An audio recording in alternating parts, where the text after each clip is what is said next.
ನಾನು ನಿನ್ನ ಪಾಪಗಳನ್ನ ಜ್ಞಾಪಕದಲ್ಲಿ ಇಟ್ಟುಕೊಳ್ಳೋದಿಲ್ಲ, ಆದರೆ ಹಾಲೆಲೂಯ. ದೇವರ ವಾಕ್ಯ ಇರ್ತದೆ. ಇವತ್ತು ಎಷ್ಟು ಜನ ಪಾಪ ಕ್ಷಮಿಸಲ್ಪಡ್ಬೇಕಂತ ಆಸೆ ಪಡ್ತೀರಾ? ಹಾಲೆಲೂಯ. ನೋಡ್ರಿ ಏನ್ ಹೇಳ್ತಾನೆ ದೇವರು. ಹಾಗಾದ್ರೆ ನಿನ್ನ ಪಾಪಗಳು ನಾನು ಜ್ಞಾಪಕದಲ್ಲಿ ಇಟ್ಕೊಳ್ಳೋದಿಲ್ಲ, ನಿನ್ನ ಪಾಪಗಳನ್ನೆಲ್ಲವನ್ನ ತೆಗೆದು ಬಿಡ್ತೇನೆ, ನಿನ್ನ ಪಾಪಗಳನ್ನ ಪರಿಹಾರ ಮಾಡ್ತೇನೆ. ಆದ್ರೆ ನೀನು ಒಂದು ಕೆಲಸ ಮಾಡಬೇಕು, ಯಾವಾಗಲೂ ನೀನು ನನ್ನನ್ನು ಜ್ಞಾಪಕ ಪಡಿಸಬೇಕು. ಹಾಲೆಲೂಯ. ಯಾವಾಗಲೂ ನೀನು ನನ್ನನ್ನ ಜ್ಞಾಪಕ ಪಡಿಸಬೇಕು, ಯಾವಾಗಲೂ ನೀನು ನನ್ನಲ್ಲಿ ಕೇಳ್ಕೋಬೇಕು, ಯಾವಾಗಲೂ ನೀನು ನನ್ನ ಜೊತೆ ಮಾತಾಡಬೇಕು, ಯಾವಾಗಲೂ ನೀನು ನನ್ನ ಸನ್ನಿಧಿಯಲ್ಲಿ ಕೂತ್ಕೋಬೇಕು, ಯಾವಾಗಲೂ ನೀನು ನನ್ನ ಸ್ವರವನ್ನ ಕೇಳೋದಕ್ಕೆ ಆಸೆ ಪಡೋದಾದ್ರೆ ನಿನ್ನ ಪಾಪಗಳು ಕ್ಷಮಿಸಲ್ಪಡ್ತವೆ. ಹಾಲೆಲೂಯ. ಹಣ ಕೊಟ್ಟು ಪಾಪ ಕ್ಷಮಾಪಣೆ ಆಗೋದಿಲ್ಲ, ಆಸ್ತಿ ಕೊಟ್ರೆ ಕ್ಷಮಾಪಣೆ ಆಗೋದಿಲ್ಲ. ಹಾಲೆಲೂಯ. ಅಂತಷ್ಟು ಕೊಟ್ರೆ ನೀನು ಏನೋ ಕೊಟ್ಟು ಬಿಟ್ರೆ ಪಾಪ ಕ್ಷಮಾಪಣೆ ಆಗೋದಿಲ್ಲ. ಆದ್ರೆ ಪಾಪ ಕ್ಷಮಾಪಣೆ ಅಂತ ಬಂದಾಗ ನೀನು ಪರಿಶುದ್ಧನ ಜೊತೆಯಲ್ಲಿದ್ದು ಪರಿಶುದ್ಧನಾಗೋದು ಬಹಳ ಮುಖ್ಯವಾಗಿದೆ. ಹಾಲೆಲೂಯ.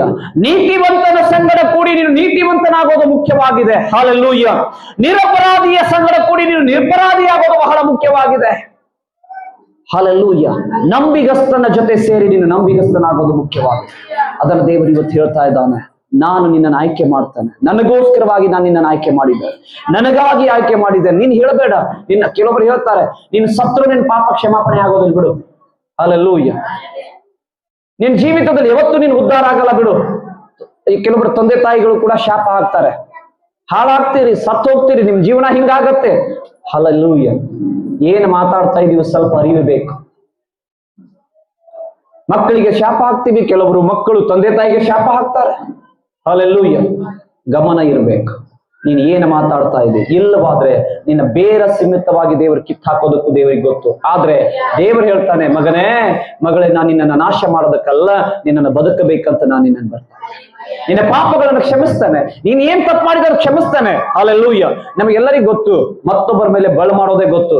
ಆದ್ರೆ ಒಂದು ವಿಷಯ ಹೇಳ್ತಾನೆ, 4 ಬಳ್ಳುಗಳು ವಾಪಸ್ ನಿನ್ ಕಡೆ ಇದೆ ಅನ್ನೋದು ಮರ್ತು ಬಿಟ್ಟಿದ್ದೀನಿ. ಹೌದಲ್ರಿ? ಒಬ್ಬರಿಗೆ ಬಳ್ಳು ಮಾಡ್ಬಿಡ್ತೀವಿ, ಅವನ ಹಂಗೆ, ಇವನ ಹಿಂಗೆ, ಇವನ ಹಂಗೆ. ನೀನ್ ಹೆಂಗದಿ? ಹಾಲೆಲೂಯ.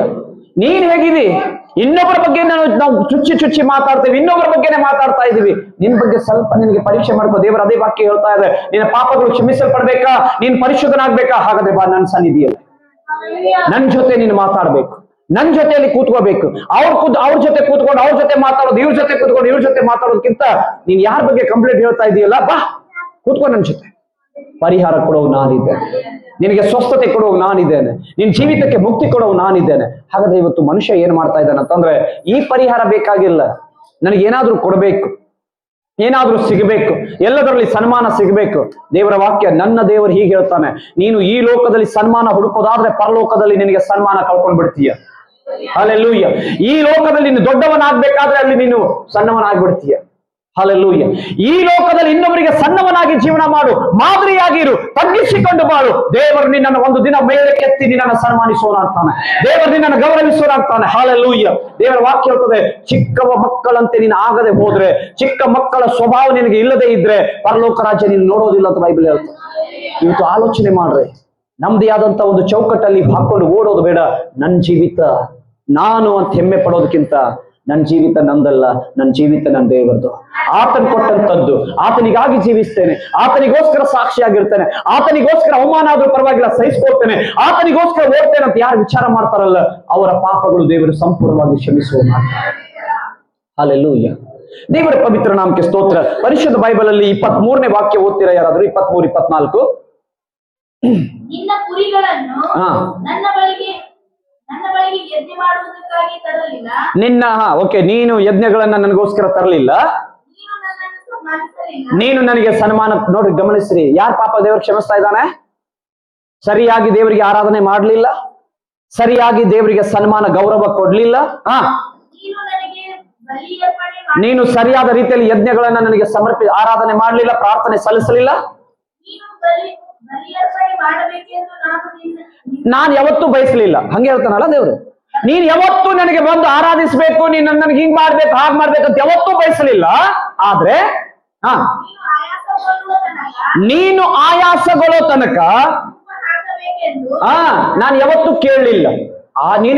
ನೀನು ದಣಿಯೋ ತನಕನು ನೀನ್ ನನ್ನ ಸನ್ನಿಧಿಯಲ್ಲಿ ಕೂತ್ಕೊಂಡು ನನ್ನ ಜೊತೆನೆ ಇರ್ಬೇಕಂತ ಯಾವತ್ತು ನಾನು ಹೇಳಲಿಲ್ಲ. ನಾನು ನಿನ್ನನ್ನು ಒತ್ತಾಯಪಡಿಸಲಿಲ್ಲ. ಹಾ ನೀನು ನನ್ನ ಗೌರವಾರ್ಥವಾಗಿ ಹಾ ಕಾಣಿಕೆಗಳನ್ನು ಮತ್ತು ಧೂಪವನ್ನು ಖರೀದಿ ಮಾಡಲು ನಿನ್ನ ಹಣವನ್ನು ಖರ್ಚು ಮಾಡಲಿಲ್ಲ. ಆದರೆ ನೀನು ನನ್ನನ್ನು ನಿನ್ನ ಗುಲಾಮನಾಗುವಂತೆ. ನೋಡ್ರಿ ಎಂತ ಸ್ಥಿತಿಯಲ್ಲಿ ಇವತ್ತು ಮನುಷ್ಯ ಹೋಗ್ತಾ ಇದ್ದಾನಂತಂದ್ರೆ, ದೇವರು ಹೇಳ್ತಾನೆ, ನಾನು ಯಾವುದು ನಿನ್ನಿಂದ ಎದುರು ನೋಡ್ಲಿಲ್ಲ, ಯಾವುದು ಕೂಡ ಎದುರು ನೋಡ್ಲಿಲ್ಲ. ದೇವರು ಹೇಳ್ತಿರುವಂತ ಮಾತು ಕೇಳ್ತಾ ಇದ್ದೀರಾ? ದೇವರಿಗೆ ಏನ್ ಕೊಡಕ್ ಸಾಧ್ಯ? ನಾವು ಏನಾದ್ರೂ ಕೊಡಕ್ ಸಾಧ್ಯನಾ? ಹಲ್ಲೆಲೂಯಾ. ಏನಾದ್ರೂ ಕೊಡಕ್ ಸಾಧ್ಯನಾ? ಕೊಡ್ತೀರೇನ್ರಿ? ಏನು ಕೊಡಕ್ ಆಗೋದಿಲ್ಲ. ದೇವ್ರಿಗೆ ಕೊಡಕ್ಕಾಗತ್ತಾ? ಹಲ್ಲೆಲೂಯಾ. ಅದಕ್ಕೆ ದೇವರು ಹೇಳ್ತಾನೆ, ನೀನ್ ನನಗೇನ್ ಕೊಡಕ್ ಸಾಧ್ಯ? ಭೂಮಿ ನನ್ನದು, ಆಕಾಶ ನನ್ನದು, ಸೂರ್ಯ ಚಂದ್ರ ನಕ್ಷತ್ರ, ಈ ಅಡವಿಯಲ್ಲಿ ಪ್ರಾಣಿ ಪಕ್ಷಿಗಳು, ಈ ಪ್ರಪಂಚದಲ್ಲಿ ಎಲ್ಲವೂ ನನ್ನದೇ. ನನಗೇನ್ ಕೊಡ್ತೀನಿ ನೀನು? ಅದು ಅಷ್ಟೇ ಮಾತ್ರವಲ್ಲ, ನಿನ್ನ ಒಳಗಡೆ ಇದೆಯಲ್ಲ ಆತ್ಮ, ಅದು ನಂದೇ. ಹಲ್ಲೆಲೂಯಾ. ಏನ್ ಹೇಳ್ತಾನೆ ದೇವರು? ನಿನ್ನ ಒಳಗಡೆ ಆತ್ಮ ಇದೆಯಲ್ಲ, ನಿನ್ನ ಒಳಗಡೆ ಶ್ವಾಸ ಊದ್ತಾ ಇದೆಯಲ್ಲ, ಓಡಾಡ್ತಾ ಇದೆಯಲ್ಲ, ಆತ್ಮ ಇಟ್ಕೊಂಡು ಇವತ್ತು ನಾನೊಬ್ಬ ಮನುಷ್ಯ, ನಾನೊಬ್ಬ ಗ್ರೇಟ್ ಅಂತ ಓಡ್ತಾ ಇದೆಯಲ್ಲ, ನಿನ್ನ ಒಳಗಡೆ ಇರ್ತೀಯಲ್ಲ ಆತ್ಮ, ಅದು ನಂದೇ. ನಾನು ಯಾವಾಗ ಬೇಕಾದ್ರೂ ತಕ್ಕೊತೀನಿ. ನೀ ಏನ್ ಕೊಡ್ತೀನಿ ನನಗೆ ಅಂತ ದೇವರು ಕೇಳ್ತಾನೆ. ಆದ್ರೆ ದೇವರು ಏನ್ ಹೇಳಿದ್ ಗೊತ್ತೇನ್ರಿ? ಮನುಷ್ಯ ಯಾವಾಗ್ಲೂ ದೇವರನ್ನ ಹೆಂಗ್ ಇಟ್ಕೊಳಕ್ ನೋಡ್ತಾ ಇದ್ದಾನಂತೆ. ದೇವರು ಮನುಷ್ಯನಿಂದ ಏನು ಎದುರು ನೋಡ್ಲಿಲ್ಲ, ಆದ್ರೆ ಮನುಷ್ಯ ದೇವರನ್ನ ಹೆಂಗ್ ಇಟ್ಕೋಬೇಕಂತಂದ್ರೆ, ಆದರೆ ನೀನು ನನ್ನನ್ನ ಗಮನಿಸಬೇಕು. ಈ ಮಾತನ್ನ ಸ್ವಲ್ಪ ನಿಮ್ಮ ಬೈಬಲ್ ಅಲ್ಲಿ ಅಂಡರ್ಲೈನ್ ಮಾಡ್ಕೊಂಡು ಇಟ್ಕೊಳ್ರಿ. ನೀವು ನನ್ನನ್ನ ನಿನ್ನ ಗುಲಾಮನಾಗುವಂತೆ. ಹೇಗ್ರಿ? ದೇವರಿಗೆ ಗುಲಾಮನ ರೀತಿಯಲ್ಲಿ ನೋಡ್ತಾ ಇದೀವಿ. ಇದನ್ನ ಮಾಡ್ದೇವ್ರೆ, ಅದನ್ನ ಮಾಡ್ದೇವ್ರೆ, ನಮ್ಮ ಆಳ ದೇವರು. ಹಲ್ಲೆಲೂಯಾ. ಹಿಂಗ ಹಂಗ ಮಾಡಂತ ಎಲ್ಲ ಬರೀ ದೇವರ ಮೇಲೆ ದಬಾವ್ ಹಾಕಿ ಸಿಕ್ಕಾಪಟ್ಟಿ ಮಾತಾಡ್ಬಿಡ್ತೀವಿ. ಒಂದ್ ವೇಳೆ ಕೊಡ್ಲಿಲ್ಲ ಅಂದ್ರೆ ದೇವರಿಗೂ ಬೇದ್ ಬಿಡ್ತೀವಿ. ಹಲ್ಲೆಲೂಯಾ. ನೋಡ್ರಿ, ಕೆಲವೊಂದ್ ಸಾರಿ ದೇವ್ರ ನಮ್ಮ ಪ್ರಾರ್ಥನೆ ಕೇಳೋದಿಲ್ಲ, ಏನು ದೇವರಿಗೆ ಆ ಲೆಕ್ಕಕ್ಕೆ ಮಾತಾಡ್ಬಿಡ್ತೀವಿ. ಗಮನಿಸ್ರಿ, ನಿಮ್ಮ ವಿಚಾರ ದೇವರ ವಾಕ್ಯ ಈಗ ಹೇಳ್ತದೆ. ಸ್ವಲ್ಪ ನಿಮಗೆ ಹೃದಯಕ್ಕೆ ಏನಾದ್ರು ದೇವರು ಮಾತಾಡ್ತಾ ಇದ್ರೆ, ಇವತ್ತು ದೇವ್ರು ಹೇಳೋದು, ನೀವು ನಿಮ್ಮಿಂದ ಏನ್ ಎದುರು ನೋಡ್ಲಿಲ್ಲ, ನೀವು ನನ್ನನ್ನ ಗುಲಾಮನ ರೀತಿಯಲ್ಲಿ ಉಪಯೋಗ ಮಾಡ್ಕೊಂಡು ಬಿಟ್ರಿ. ಹೇಗೆ? ಒಬ್ಬ ಕೆಲಸಗಾರ ಗುಲಾಮನ ರೀತಿಯಲ್ಲಿ ದೇವರನ್ನು ಇವತ್ತು ಉಪಯೋಗಿಸ್ತಾ ಇದ್ದೀವಿ ಅಂತೆ. ಸಂತೋಷನಾ? ಹಲ್ಲೆಲೂಯಾ. ಆದ್ರೆ ದೇವರು ಹೇಳ್ತಾನೆ, ನೀನ್ ಹೆಂಗ್ ನೋಡ್ಕೊಂಡ್ರು ಪರವಾಗಿಲ್ಲ, ಗುಲಾಮನಾಗಿ ನೋಡಿದೀಯಾ ಪರವಾಗಿಲ್ಲ, ನಾನ್ ಸೃಷ್ಟಿ ಮಾಡಿ, ನಿಮ್ಮನ್ನ ಸೃಷ್ಟಿ ಮಾಡಿದ್ದು ನಾನು. ಹಲ್ಲೆಲೂಯಾ. ನಿಮಗೋಸ್ಕರ ಜೀವ ಕೊಟ್ಟಿದ್ದೀನಿ, ನಿಮಗೋಸ್ಕರ ರಕ್ತ ಸುರಿಸಿದ್ದೀನಿ, ನಿಮಗೋಸ್ಕರ ಅವಮಾನವನ್ನ ಸಹಿಸಿಕೊಂಡಿದ್ದೀನಿ, ನಿಮಗಾಗಿ ನಾನು ಸಿಲುಬೆಯನ್ನು ಏರಿದ್ದೀನಿ. ನೀವು ಬದುಕ್ಬೇಕಂತ ಹೇಳಿ ನಾನು ಸತ್ತಿದ್ದೀನಿ. ಯಾಕಂತಂದ್ರೆ ನೀವು ನನ್ನ ಜೊತೆ ಬದುಕ್ಬೇಕಂತ ಹೇಳಿ ಮತ್ತೆ ಪುನರ್ಜೀವವನ್ನು ಹೊಂದಿ ಬಂದಿದ್ದೀನಿ. ಹಲ್ಲೆಲೂಯಾ. ಹಾಗಾಗಿ ನಾನು ನಿಮ್ಮ ಮೇಲೆ ಕೋಪ ಮಾಡೋದಿಲ್ಲ. ನಾವು ನಿನ್ನ ಪಾಪಗಳನ್ನ ನಾನು ಎಣಿಕೆಯಲ್ಲಿ ಇಡೋದಿಲ್ಲ. ಅದಕ್ಕಾಗಿ ನಾನು ಒಂದು ನಿರ್ಧಾರ ಮಾಡಿದ್ದೇನೆ, ನಿಮ್ಮ ಪಾಪಗಳನ್ನ ಕ್ಷಮಿಸಿಬಿಡ್ತಾನೆ. ಇನ್ನು ಮುಂದೆ ಜ್ಞಾಪಕ ಕೂಡ ಮಾಡೋದಿಲ್ಲ, ಇನ್ನು ಅದ್ರ ಬಗ್ಗೆ ನಾನು ವಿಚಾರ ಕೂಡ ಮಾಡೋದಿಲ್ಲ. ಆದ್ರೆ ಒಂದು ಕೆಲಸ ಮಾಡ್ರಿ, ಯಾವಾಗಲೂ ನನ್ನ ಜೊತೆ ಇರೋದಕ್ಕೆ ಆಸೆ ಪಡ್ರಿ. ಹಲ್ಲೆಲೂಯಾ. ಯಾವಾಗಲೂ ನನ್ನೊಟ್ಟಿಗೆ ಜೀವಿಸೋದಕ್ಕೆ ಆಸೆ ಪಡ್ರಿ, ನನ್ನೊಟ್ಟಿಗೆ ನಡೆಯೋದಕ್ಕೆ ಆಸೆ ಪಡ್ರಿ. ಹಲ್ಲೆಲೂಯಾ. ದೇವರ ನಾಮಕ್ಕೆ ಸ್ತೋತ್ರವಾಗಲಿ. ಇಬ್ರಿಯ 8ನೇ ಅಧ್ಯಾಯ 12ನೇ ವಾಕ್ಯ ಯಾರಾದ್ರೂ ಓದ್ತೀರಾ? ಇಬ್ರಿಯ 8:12.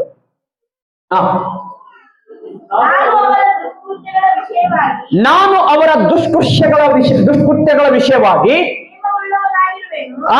ಕ್ಷಮೆ. ಹಂಗ ಸ್ವಲ್ಪ ಓದುವಾಗ ಸ್ವಲ್ಪ ಕರೆಕ್ಟ್ ಆಗಿ ಓದ್ಬೇಕು. ಕ್ಷಮೆ ಉಳ್ಳವನಾಗಿರುವೆನು, ಅವರ ಪಾಪಗಳನ್ನ ನನ್ನ ನೆನಪಿಗೆ ಎಂದಿಗೂ ತರೋದೇ ಇಲ್ಲ. ಹಲ್ಲೆಲೂಯಾ. ಯೇಸು ಸ್ವಾಮಿ ಹೇಳ್ತಾ ಇದ್ದಾನೆ, ಯಾಕಂತಂದ್ರೆ ನಾನು ಅವರ ವಿಷಯದಲ್ಲಿ ಕ್ಷಮಾಪಣೆ ಕೊಡೋನಾಗ್ತೇನೆ. ನನ್ನ ವಿರೋಧವಾಗಿ ಪಾಪ ಮಾಡಿದಾರಲ್ಲ, ನನ್ನ ವಿರೋಧವಾಗಿ ನಡೆದಿದ್ದಾರಲ್ಲ, ಪರವಾಗಿಲ್ಲ. ಆದ್ರೆ ಇವತ್ತು ದೇವರೇ ನನ್ನ ಪಾಪಗಳು ಹೆಚ್ಚಾಗಿದೆಯೋ ಅಂತ ನೀನು ಅನ್ಕೊಳ್ಳೋದಾದ್ರೆ ದೇವರ ಸನ್ನಿಧಿಯಲ್ಲಿ ಬಾ ಅಂತ ದೇವರು ಹೇಳುವಂತ ವಿಷಯ. ಯಾಕಂತಂದ್ರೆ ನಿನ್ನ ಪಾಪಗಳನ್ನ ಕ್ಷಮಿಸಿಬಿಡ್ತಾನೆ, ಜ್ಞಾಪಕದಲ್ಲಿ ಇಡೋದಿಲ್ಲ. ಹಲ್ಲೆಲೂಯಾ. ಪಾಪಿಗಳಂದ್ರೆ ಯಾರು ಹೇಳ್ರಿ? ಪಾಪಿಗಳಂದ್ರೆ ಯಾರು? ಕೊಲೆ ಮಾಡಿದವರು, ಪಾಪಿಗಳಂದ್ರೆ ವ್ಯಭಿಚಾರ ಮಾಡಿದವರು, ಕಳ್ಳ ಸಂಬಂಧಗಳು ಇಟ್ಟುಕೊಂಡವರು, ಅವರ ಪಾಪಿಗಳು ಅವರು. ಹೌದು. ಆದ್ರೆ ಇನ್ನು ಪಾಪಿಗಳಂತಂದ್ರೆ ಹೆಂಗ್ ಅನ್ಕೊಂಡಿದ್ದೀರ ನೀವು? ನಾನು ಎಷ್ಟೋ ಸಾರಿ ಹೇಳಿದ್ದೀನಿ ನಿಮಗೆ, ದೇವರ ಜೊತೆ ಇವತ್ತು ನಾನು ಸಮಯ ಕಳಿತೀನಿ ಅಂತ ಹೇಳಿ, ದೇವರೊಟ್ಟಿಗೆ ಇವತ್ತು ನಾನು ಪ್ರಾರ್ಥನೆ ಮಾಡ್ತೇನೆ ಅಂತ ಹೇಳಿ ಪ್ರಾರ್ಥನೆ ಮಾಡದೇ ಇರೋದು ಪಾಪ. ಇವತ್ತು ಸಭೆಗೆ ಬರ್ತೀನಿ ಅಂತ ಹೇಳಿ ಬರದೇ ಇರೋದು ಪಾಪ. ಹಲ್ಲೆಲೂಯಾ. ಇವತ್ತು ಇನ್ನೊಬ್ಬರಿಗೆ ಟೈಮ್ ಕೊಟ್ಟು ಇವತ್ತು 10 ಗಂಟೆಗೆ ನಿಮ್ಗೆ ಭೇಟಿ ಆಗ್ತೀನಿ, 10:30 ತನಕ ನಾನು ಹೋಗ್ಲಿಲ್ಲ ಅಂತಂದ್ರೆ ನೀನೊಬ್ಬ ಪಾಪಿ. ಯಾಕಂತಂದ್ರೆ ಮಾತು ಕೊಟ್ಟಿದ್ದಿ, ಮಾತು ತಪ್ಪುವಂತ ಪ್ರತಿಯೊಬ್ಬನ ಯಾರು ಪಾಪಿಯಾಗಿದ್ದ. ಹಲ್ಲೆಲೂಯ.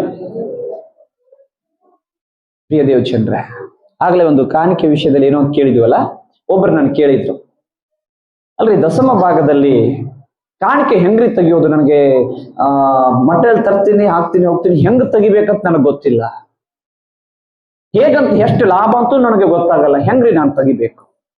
ಹಲ್ಲೆಲೂಯ. ಒಬ್ರು ಕೇಳಿದ್ರು. ಅದಕ್ಕೆ ಟೆನ್ಷನ್ ತಗೋಬೇಡ, ಸ್ವಲ್ಪ ನಿಧಾನ ಆಗಿ ಕಂಟ್ರೋಲ್ ಆಗಿ ಸ್ವಲ್ಪ ಕೂತ್ಕೋ, ಏನಲ್ಲ, ಎಲ್ಲ ನಿನ್ ಕೈಲೇ ಇರೋದು. ಹಲ್ಲೆಲೂಯ. ಆದ್ರೆ ಅಲ್ರಿ ತೆಗಿಯುವಂತ ವಿಧಾನ ನನಗೆ ಗೊತ್ತೇ ಇಲ್ಲಲ್ಲ, ನಾನು ಹೆಂಗ್ ತೆಗೀಲಿ? ಆಗ್ಲೇ ಒಂದು ವಾಕ್ಯ ಇದೆ ನೋಡ್ರಿ, ನೀವು ನಿನ್ನಿಂದ ನಾನು ಕಾಣಿಕೆ ಕೂಡ ಕೇಳಲಿಲ್ಲ ಅಂತ ದೇವ್ರು ಹೇಳ್ತಾನೆ, ಹೌದಲ್ಲ? ಹಲ್ಲೆಲೂಯ.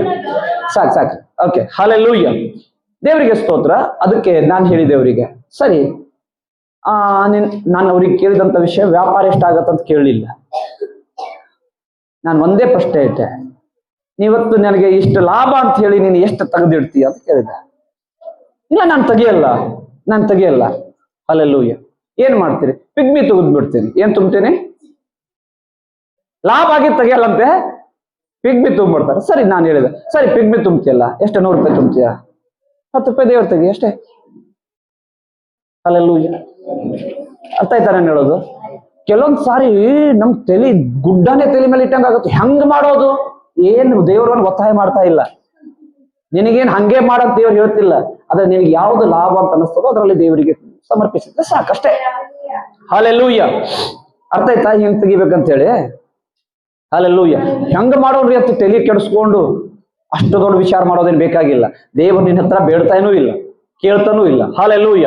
ಆದ್ರೆ ದೇವರ ಆಜ್ಞೆಗಳನ್ನ ಪಾಲನೆ ಮಾಡ್ಬೇಕು, ಅಷ್ಟೇ ನಮ್ ಕೆಲಸ. ಅದಕ್ಕೆ ಇಲ್ಲಿ ಹೇಳ್ತಾರೆ, ನಾನು ನಿಮ್ಮ ತಪ್ಪುಗಳನ್ನ ನಾನು ನೆನಪಿಗೂ ಕೂಡ ತೆಗೆದುಕೊಂಡು ಬರೋದಿಲ್ಲ. ಯೆರೆಮೀಯ 31ನೇ ಅಧ್ಯಾಯದ 14ನೇ ವಾಕ್ಯಕ್ಕೆ ಹೋಗೋಣ. 34ನೇ ವಾಕ್ಯಕ್ಕೆ ಹೋಗೋಣ. ಸ್ವಲ್ಪ ನೀವು ಬೇಗ ಓದಿದ್ರೆ ಇವತ್ತು ಬೇಗ ಮುಗಿಸ್ತೀವಿ. ಇಲ್ಲಂತಂದ್ರೆ 31, 34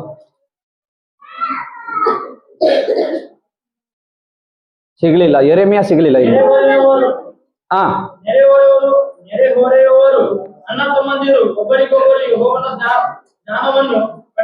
ಪಡೆಯಿರಿ, ಬೋಧಿಸಬೇಕಾಗೋದಿಲ್ಲ. ಚಿಕ್ಕವರು ಮೊದಲುಗೊಂಡು ದೊಡ್ಡವರ ತನಕ ಎಲ್ಲರೂ ನನ್ನ ಜ್ಞಾನವನ್ನು ಪಡಿತಾರೆ. ಎಲ್ಲಿ ಕೇಳ್ತಾ ಇದ್ದೀರಾ? ಸ್ವಲ್ಪ ಅದಕ್ಕೆ ನಾನು ಆಗ್ಲೇ ಹೇಳಿದ್ನಲ್ಲ, ಮಕ್ಕಳನ್ನ ಬೆಳೆಸುವ ವಿಧಾನ, ನಾವು ಬೆಳೆಯುವ ವಿಧಾನ ಹೆಂಗಂತಂದ್ರೆ, ಎಲ್ಲರೂ ದೇವರ ಜ್ಞಾನ ಪಡಿಬೇಕಾದ್ರೆ ಒಂದು ಸ್ಥಳ ಇದೆ, ದೇವರ ಜೊತೆ ಸಮಯ ಕಳಿಬೇಕು. ಹಲ್ಲೆಲೂಯ. ದೇವರೊಟ್ಟಿಗೆ ಸಮಯ ಕಳಿಬೇಕು, ದೇವರ ಜೊತೆಯಲ್ಲಿ ಮಾತಾಡ್ಬೇಕು. ದೇವರ ಜೊತೆಯಲ್ಲಿ ಹೆಂಗ್ರಿ ಮಾತಾಡೋದು? ಯಾವಾಗ ನೀನು ಏಕಾಂತವಾಗಿ ದೇವರ ಮುಂದೆ ಕೂತ್ಕೊಂಡು, ದೇವರೇ ನನ್ನ ಜೀವಿತ ಹೀಗಿದೆ ಸ್ವಾಮಿ ತಿಂದು ಹೇಳೋದಾದ್ರೆ, ನೀನಲ್ಲ, ಪರಲೋಕದಿಂದ ಕರ್ತನೆ ನಿನ್ನ ಹತ್ರ ಇಳಿದು ಬರ್ತಾನೆ. ಹಲ್ಲೆಲೂಯ. ದೇವರೇ ನಿನ್ನ ಹತ್ರ ಬರ್ತಾನೆ, ದೇವರೇ ನಿನ್ನ ಜೊತೆ ಮಾತಾಡ್ತಾನೆ. ಹಲ್ಲೆಲೂಯ. ದೇವರು ನಿನ್ನ ಸಂಗಡ ಮಾತನಾಡ್ತಾನೆ. ಪ್ರಿಯ ದೇವಚಂದ್ರೆ, ಅದಕ್ಕಾಗಿ ಮುಂದೆ ಹೋಗೋಣ. ನಾನು ಅವರ ಅಲ್ಲಿಂದ ನಾನು ಅವರ ಅಪರಾಧಗಳನ್ನ ಕ್ಷಮಿಸಿ ಅವರ ಪಾಪಗಳನ್ನ ನನ್ನ ನೆನಪಿಗೆ ತರೋದಿಲ್ಲ ಎಂದು ಯೆಹೋವನು ನುಡಿತಾನೆ. ನಿನ್ನ ಪಾಪಗಳು ದೇವರು ಯಾವತ್ತು ಶಿಕ್ಷೆ. ಕೆಲವೊಂದು ಟೈಮ್ ಏನಾಗ್ಬಿಡ್ತದ ಗೊತ್ತೇನ್ರಿ? ನೀನ್ ಹಿಂಗ ಮಾಡ್ಲಿಲ್ಲ ಅಂದ್ರೆ ದೇವರು ನೀನ್ ಹಿಂಗ ಮಾಡ್ಬಿಡ್ತಾನೆ. ದೇವರು ಯಾವತ್ತು ಹಂಗ ಮಾಡಲ್ಲ. ಹಲ್ಲೆಲೂಯ. ಹೆಂಗೆ? ದೇವರ ವಿರೋಧವಾಗಿ ಕೆಲಸ ಮಾಡ್ಬಿಟ್ರೆ ದೇವರು ನಿನಗೆ ಶಿಕ್ಷೆ ಕೊಟ್ಟು ಬಿಡ್ತಾನೆ. ದೇವರು ನಿನ್ನನ್ನು ಹೊಡಿತಾನೆ, ನಿನ್ನನ್ನು ಸಾಯಿಸ್ಬಿಡ್ತಾನೆ, ನಿನಗೆ ರೋಗ ತಂದು ಹಾಕ್ತಾನೆ, ನಿನಗೆ ಆ ರೀತಿಯಲ್ಲಿ ಶಾಪಗಳನ್ನು ಹಾಕ್ತಾನೆ. ದೇವರು ಎಂದಿಗೂ ಶಾಪಗಳನ್ನು ಹಾಕೋದಿಲ್ಲ, ರೋಗವನ್ನು ತಂದು ಹಾಕೋದಿಲ್ಲ. ಯಾಕಂತಂದ್ರೆ ದೇವರು ತನ್ನ ಕೈಯಾರೆ ನಿನ್ನನ್ನು ಸೃಷ್ಟಿ ಮಾಡಿ. ಯಾವತ್ತು ದೇವರಿನ ಮೇಲೆ ಯಾವುದೇ ಶಾಪಗಳನ್ನು ಹಾಕೋದಿಲ್ಲ. ಕೆಲವೊಂದು ಟೈಮ್ ಹಿಂಗಿರ್ತದೆ, ನಾನಲ್ಲಿ ಹೋಗ್ಲಿಲ್ಲ ಅಂತಂದ್ರೆ ನನಗೆ ಶಾಪ ಬಂದ್ಬಿಡ. ಇಲ್ಲ, ಇದೆಲ್ಲ ನಿನ್ ತಲೆಗಿಂತ ತೆಗೆದು ಬಿಡು. ನೀನ್ ಬರ್ಲಿಲ್ಲ ಅಂತಂದ್ರೆ ಶಾಪ ತಂದು ಹಾಕೊಂಡು ಇನ್ನೊಬ್ಬನ ಇರ್ತಾನೆ. ಆದ್ರೆ ದೇವರು ಯಾವತ್ತಿಗೂ ಶಾಪ ಹಾಕೋದಿಲ್ಲ. ದೇವರು ಹೇಳ್ತಾನೆ, ನನ್ನ ಹತ್ರ ಬಂದವರಿಗೆ ಅವರ ಪಾಪಗಳಿಂದ ಮುಕ್ತಿ ಕೊಡ್ತಾನೆ, ಅವರ ಶಾಪಗಳನ್ನು ತೆಗೆದು ಹಾಕ್ತೇನೆ, ಅವರ ಮೇಲೆ ಇರುವಂತಹ ದೋಷಗಳನ್ನ ನೀಗಿಸ್ತಾನೆ, ಅವರ ಮೇಲೆ ಇರುವಂತಹ ಅವರ ಕುಟುಂಬದ ಮೇಲೆ ಇರುವಂತಹ ಮಾಟ ಮಂತ್ರದ ಶಕ್ತಿಗಳು ಅಥವಾ ಯಾವುದೋ ದೇವ ಪಿಶಾಚಿಯ ಕಾರ್ಯಗಳು ನಡೀತಾ ಇದ್ರು ಕೂಡ ಅವರು ನನ್ನಲ್ಲಿ ಬಂದಿದ್ದರಿಂದ ನಾನು ಅವರನ್ನ ಬಿಡುಗಡೆಯನ್ನು ಮಾಡ್ತೇನೆ. ಆ ಶಾಪಗಳಿಂದ ಹೊರ ತರ್ತೇನೆ, ಮಾಟ ಮಂತ್ರದ ಶಕ್ತಿಯಿಂದ ಹೊರಗಡೆ ತರ್ತೇನೆ. ಯಾಕಂತಂದ್ರೆ ಅವರು ಬಂದಿರೋದು ನನ್ನ ಸನ್ನಿಧಿಯಲ್ಲೇ. Hallelujah, hallelujah.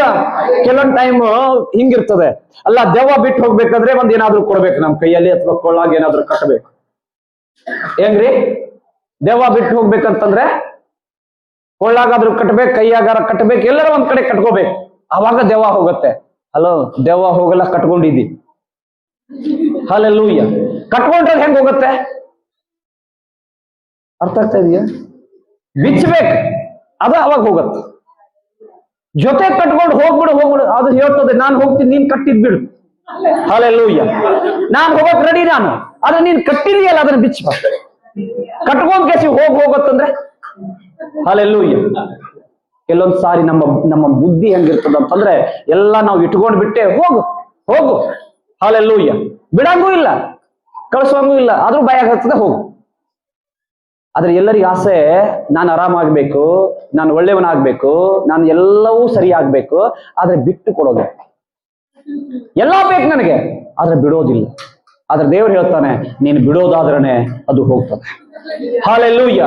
ಇವತ್ತು ನಾನು ಪಾಪ ಮಾಡೋದು ಬಿಟ್ಬಿಡ್ತೇನೆ, ಸುಳ್ಳು ಹೇಳೋದು ಬಿಟ್ಬಿಡ್ತೇನೆ, ಇವತ್ತು ಇನ್ನೊಬ್ಬರ ಮೇಲೆ ಅನ್ಯಾಯ ಮಾಡೋದಿಲ್ಲ, ಮೋಸ ಮಾಡೋದಿಲ್ಲ, ಇನ್ನೊಬ್ಬರ ಬಗ್ಗೆ ಮಾತಾಡೋದಿಲ್ಲ ಅಂತ ತೀರ್ಮಾನ ಮಾಡಿ ಇವತ್ತು ನಿಲ್ಲೋದಾದ್ರೆ ಕಟ್ಟುಗಳು ಒಂದೊಂದೇ ಬಿಚ್ಚಿ ಹೋಗ್ತಾನೆ ಇರ್ತದೆ. ಯಾವಾಗ ಅದು ಹೊರಗಡೆ ಹೋಗುತ್ತೋ ಈ ಕಡೆಯಿಂದ ದೇವರು ನಿನ್ನ ಮೇಲೆ ಆಶೀರ್ವಾದಗಳನ್ನು ಮಾಡ್ತಾರೆ. ಆದ್ರೆ ನಮ್ಮ ಬುದ್ಧಿ ಹೆಂಗಂತಂದ್ರೆ ಇದನ್ ಬಿಡಲ್ಲ, ಹಿಂಗ್ ಬರ್ಬೇಕು. ಹಲ್ಲೆಲೂಯಾ. ತುಂಬಿದ ಕೂಡ ಯಾವತ್ತೂ ಆಶೀರ್ವಾದ ಹೊಂದೋದಿಲ್ಲ. ಏನ್ರಿ? ತುಂಬಿದ ಕೂಡ ಯಾಕೆ? ಆಲ್ರೆಡಿ ತುಂಬೈತ್ರಿ, ನೀನ್ ಮೇಲೆ ಎಷ್ಟು ಹಾಕಿದ್ರು ಚೆಲ್ ಹೋಗುತ್ತೆ. ಖಾಲಿಯಾಗಿ ಬರ್ಬೇಕು. ಇಲ್ಲಿ ಬಂದಾಗ ನೀನು ಖಾಲಿಯಾಗಿ ಕೂತ್ಕೊಂಡ್ರೆ ದೇವ್ರು ತುಂಬಿಸಿ ಕಳಿಸ್ತಾನೆ. ನಾವು ಬಂದಿದ್ದೇ ತುಂಬಿದವರಾಗಿ ಬಂದಿದ್ದೀವಿ ಅಂತ ಎಲ್ಲರೂ ದೇವ್ರು ನೋಡ್ತಾನೆ, ಹೆಂಗ್ ತುಂಬಿಸೋದು ಇದಕ್ಕೆ ಅಂತೇಳಿ. Hallelujah, hallelujah. ಕರ್ತನ ಸಮ್ಮುಖದಲ್ಲಿ ಖಾಲಿಯಾಗಿ ಬರ್ಬೇಕು, ತಗ್ಗಿಸಿಕೊಂಡು ಬರ್ಬೇಕು, ಅವಾಗ ಮಾತ್ರ ನಮಗೆ ಜಯ ಸಿಗುವಂಥದ್ದು. ರೋಮ 3ನೇ ಅಧ್ಯಾಯ 22ನೇ ವಾಕ್ಯ.